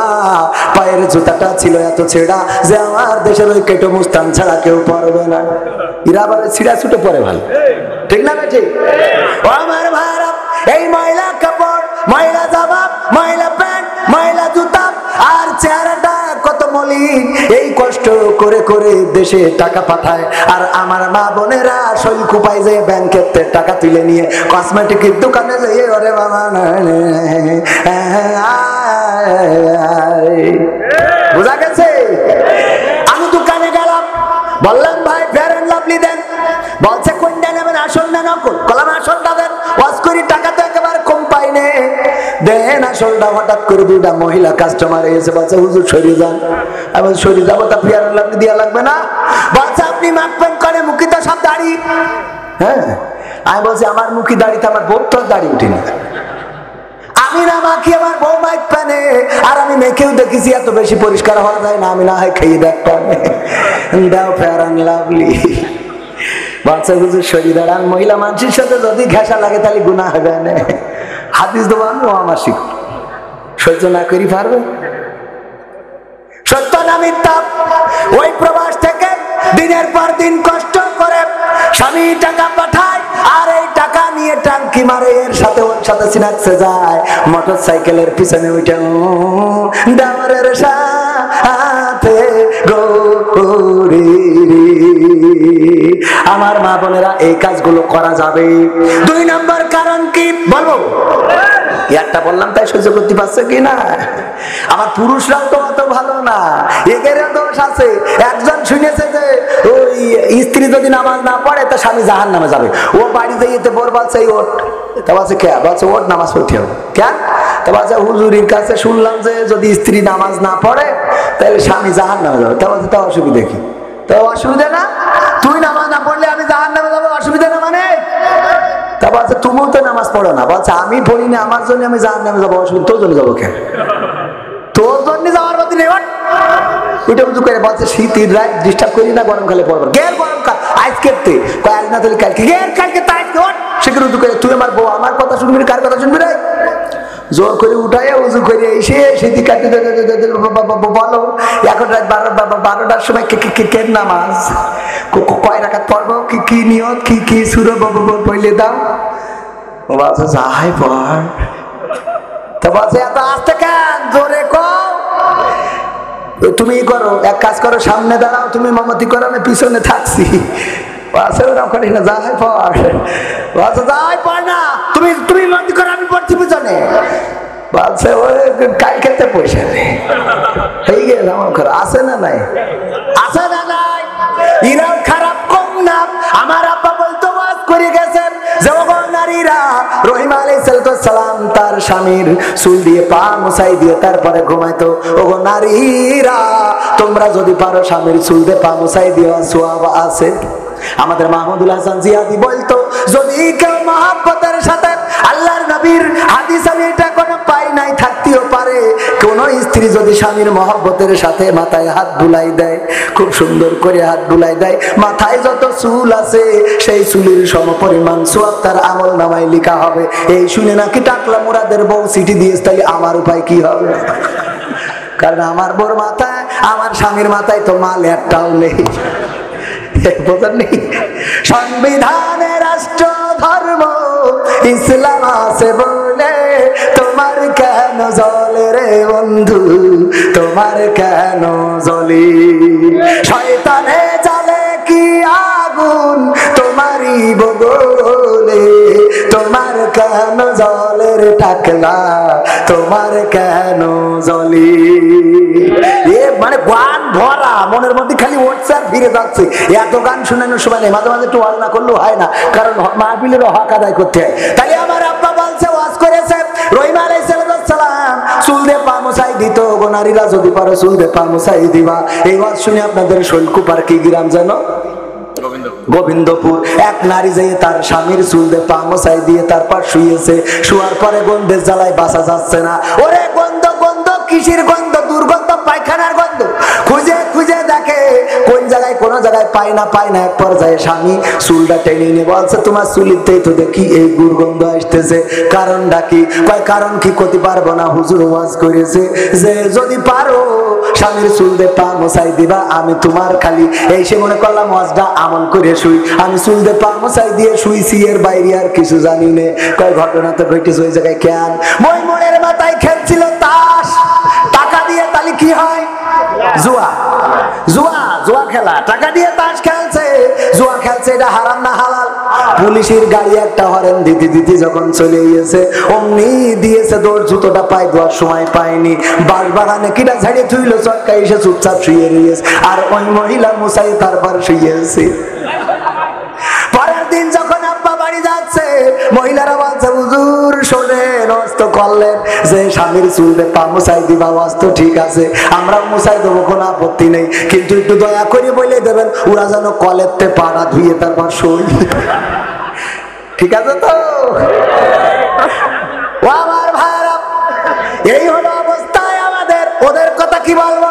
2 নম্বর কারণ হলো তারা বেশি বেশি অভিশাপ দেয়। কি দেয়?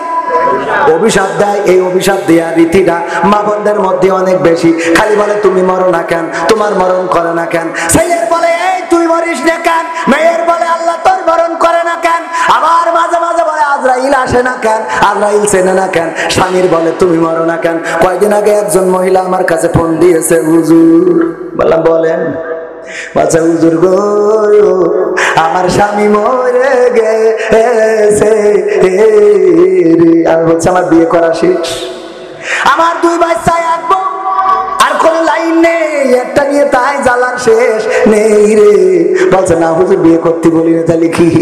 হুজুর আমার স্বামী মরে গেছে, আমি একটা ঝামেলা, আমার মনের মধ্যে খুব একটা কষ্ট। কিসের কষ্ট?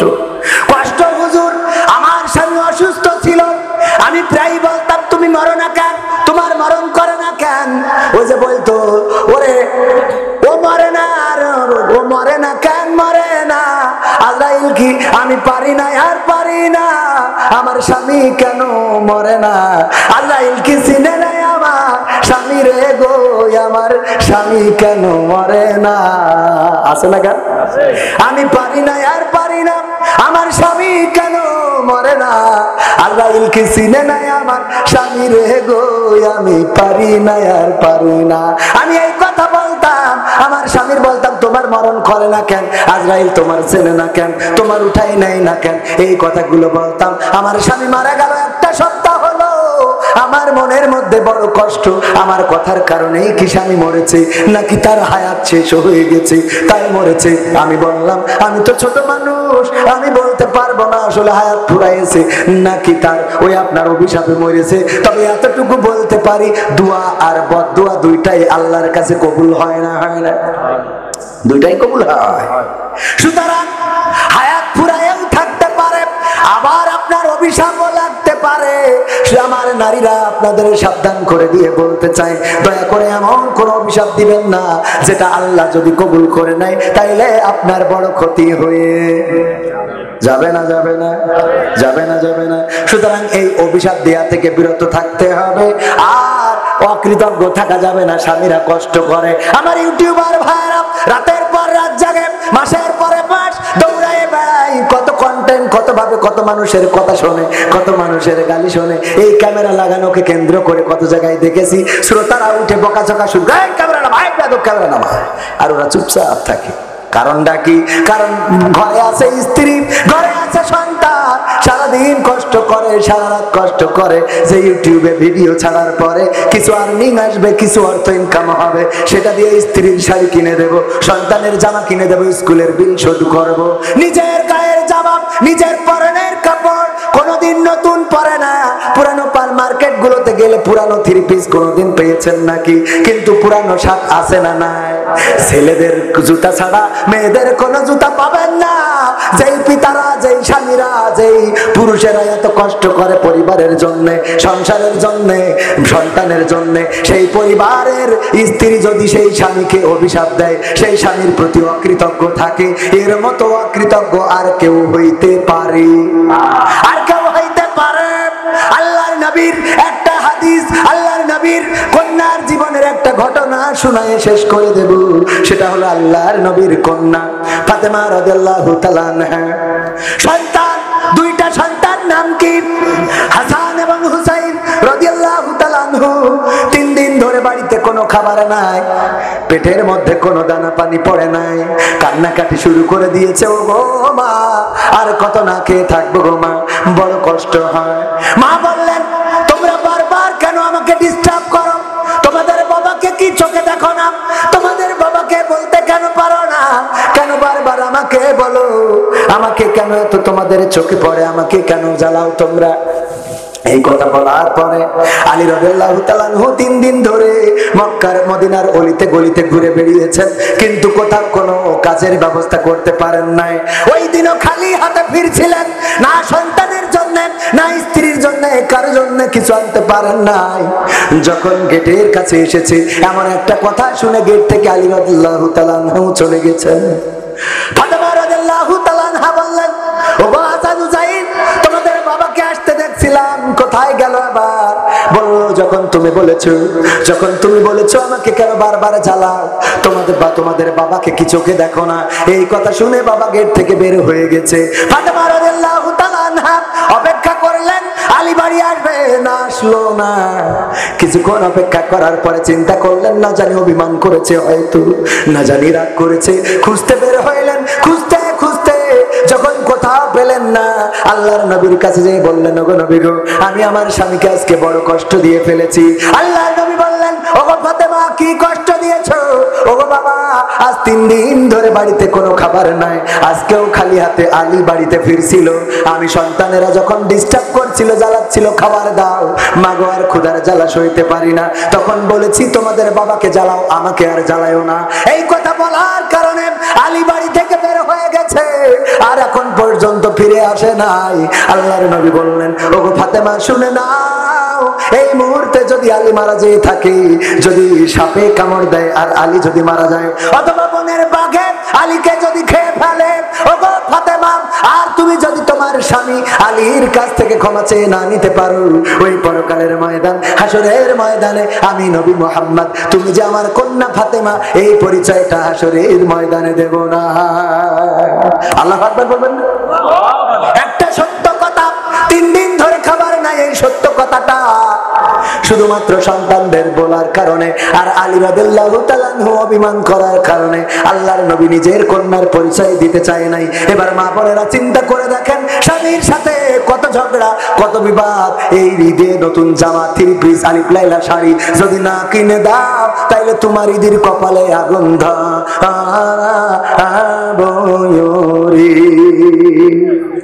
দুরূদ ইব্রাহিম পড়ে আল্লাহুম্মা সাল্লি আলা মুহাম্মাদ ওয়া আলা আলি মুহাম্মাদ কামা সাল্লাইতা আলা ইব্রাহিম ওয়া আলা আলি ইব্রাহিম ইন্নাকা হামিদুম মাজিদ আল্লাহুম্মা বারিক আলা মুহাম্মাদ ওয়া আলা আলি মুহাম্মাদ কামা বারাকতা আলা ইব্রাহিম ওয়া আলা আলি ইব্রাহিম ইন্নাকা হামিদুম মাজিদ। আমার যুবকেরা, 4-5টা কাজ আমার করে দিবা।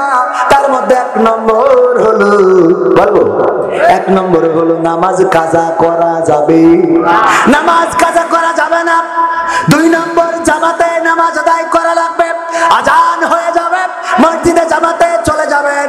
আজান হয়ে যাওয়ার পরে যে যুবকটা সব কিছু ছেড়ে দিয়ে মসজিদে চলে যায়, উজু করে, ওই উজুর পানিটা যেন তার গায়ে মুক্তার মতো ঝকঝক চকচক করতে থাকে, বলেন ঠিক কিনা? আর এমন উজু যারা করে, আল্লাহর নবী বলেছেন পরকালের ময়দানে ওদের চেহারা থাকবে উজ্জ্বল, ওদের হাত থাকবে সাদা, ওদের পা ঝকঝক করতে থাকবে, আর আমি নবী ওদেরকে দেখে দেখে বাছাই করে করে জান্নাতে নিয়ে যাব, বলেন সুবহানাল্লাহ। সুতরাং আমার যুবকেরা, নামাজ কাজা করা যাবে না। নামাজ পড়া যেমন ফরজ, জামাতের সাথে আদায় করাও তেমন ফরজ, জামাতের সাথে আদায় করবেন। 3 নম্বর হলো দাড়িটা শেভ করা যাবে না, শেভ করতে হবে। কি করতে হবে? সংরক্ষণ করতে হবে। দাড়ি কাটা যাবে না রে, দাড়ি রেখে দিতে হবে, দাড়িওয়ালা হয়ে যেতে হবে। দেখেন এখন দাড়ি মুসলমানেরা রাখে না, কিন্তু ভারতের ক্রিকেটাররা একটাও দাড়ি কাটে না, ঠিক না বেঠিক? সবচেয়ে বড় দাড়ি আমার মনে হয় নরেন্দ্র মোদীর মুখে আছে, আর রাখিল রবীন্দ্রনাথ ঠাকুর, ঠিক না বেঠিক? কিন্তু আমার কবি নজরুল রাখে নাই। দাড়িটা রাখবেন, শেভ করা যাবে না, শেভ করতে হবে, দাড়িটা রেখে দেবেন। আর তারপরে যে কাজটা করবেন সেটা হলো টাকনুর উপরে কাপড় পরবেন, টাকনুর নিচে কাপড় পরা যাবে, যাবে। আর 5 নম্বর কাজ হলো, আমার যুবকেরা ওই ফ্রি ফায়ার, পাবজি সহ উল্টো পাল্টা যত গেম আছে সব আনইনস্টল করে দিতে হবে। ফোনের মধ্যে কোরআনের অ্যাপসটা নামাই নিবা, হাদিসের অ্যাপসটা নামাই নিবা। যখন অবসর কোরআন পড়বা, হাদিস পড়বা, দেখবা কলিজাটা ঠান্ডা হয়ে যাবে। আর ফ্রি ফায়ার পাবজি খেলবা, ঘাড়টা বেকা হয়ে যাবে, ঠিক না বেঠিক?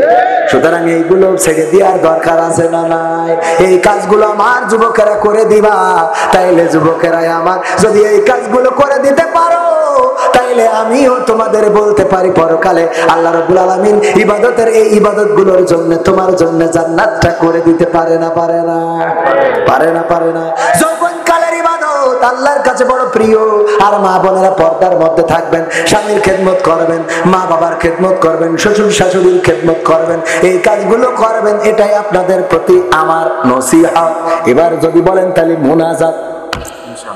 আলহামদুলিল্লাহি রাব্বিল আলামিন। রব্বানা যালামনা আনফুসানা ওয়া ইল্লাম তাগফির লানা ওয়া তারহামনা লানাকুনান্না মিনাল খাসিরিন। রব্বানা আতিনা ফিদ দুনিয়া হাসানাতাও ওয়া ফিল আখিরাতি হাসানা ওয়া কিনা আযাবান নার। ও আল্লাহ, তোমার কাছে খাস করে ফরিয়াদ করি, এই গভীর রাতে এখনো যারা বসে রয়েছে আল্লাহ, তুমি দয়া করে সকলকে তোমার শাহী দরবারে কবুল করে নাও। ও আল্লাহ, আমরা যারা হাত তুলেছি আমাদের জীবনের গুনাহগুলো ক্ষমা করে দাও। জেনে গুনাহ করলাম, না জেনে গুনাহ করলাম, বুঝে গুনাহ করলাম, না বুঝে গুনাহ করলাম, গো আল্লাহ তুমি দয়া করে আমাদের জীবনের সকল গুনাহগুলো ক্ষমা করে দাও। ও আল্লাহ, তোমার কাছে হাত তুললেই মনে পড়ে যায় জনম দুঃখিনী মায়ের কথা। মা জননী যাদের নাই তারাই জানে মা হারানোর কত বেদনা। মা শীতের রাতে কত আমাদেরকে টেক কেয়ার করতো, আমরা শীতের রাতে মাকে কত কষ্ট দিয়েছি, বিছানা ভিজিয়ে দিয়েছি। মা কোনদিন রাত করে তোশকের উপর থেকে ফেলে দেয় নাই, বরং শুকনা জায়গাটাতে রেখে দিয়েছি। এই মা যাদের ছিল জনমের মতো বিদায় নিয়ে চলে গেল গো আল্লাহ, মায়ের কবরকে জান্নাতের বাগান বানাইয়া দাও। ও আল্লাহ, যাদের বাবা নাই চির জনমের মতো বিদায় নিয়ে চলে গেছে গো, আর তো কোনোদিন ফিরে আসবে না, আর কোনোদিন খোকা বলে ডাকবে না, আর কোনোদিন মাথায় হাত বুলিয়ে দিবে না। ও আল্লাহ, আমার মতো যারা বাবা হারা, বাবা রিয়াজুল জান্নাতে পরিণত করে দাও। বিচারের দিন, হাসরের দিন, বিচার হাসর শেষে জান্নাতে জানো পিতার সাথে মাতার সাথে দেখা হয়ে যায়, সেই তৌফিক তুমি আমাদের দান করে দাও। ওগো আল্লাহ, তোমার কাছে খাস করে ফরিয়াদ করি, তুমি দয়া করে গোবিন্দপুরের যত কবরবাসী ঘুমানো আল্লাহ, সকল কবরবাসীর কবরগুলো জান্নাতের বাগান বানায়া দাও। ওগো আল্লাহ, কে কোন গুনাহ নিয়ে কবরে গেছে জানি না, কার কবরে কোন শাস্তি জারি আছে জানি না, তোমার কাছে ফরিয়াদ করি গো, আমার দোয়া যদি কবুল তুমি নাও করতে চাও। এখানে কত আলেম ওলামা আছে, এখানে কত মাদ্রাসার ছাত্ররা আছে, এখানে কত কোরআনের হাফেজেরা আছে, মুফতি মুহাদ্দিস মাওলানা আছে, তাহাজ্জুদ গুজারি কত বান্দা আছে গো আল্লাহ, তোমার কাছে যেই হাত দুখানা পছন্দ, সেই হাত দুখানার ওসিলায় তুমি এই গ্রামের সকল কবরগুলোর আযাব মাফ করে দিয়ে কবরগুলো রিয়াজুল জান্নাতে পরিণত করে দাও। ওগো আল্লাহ, আজকের এই মাহফিলের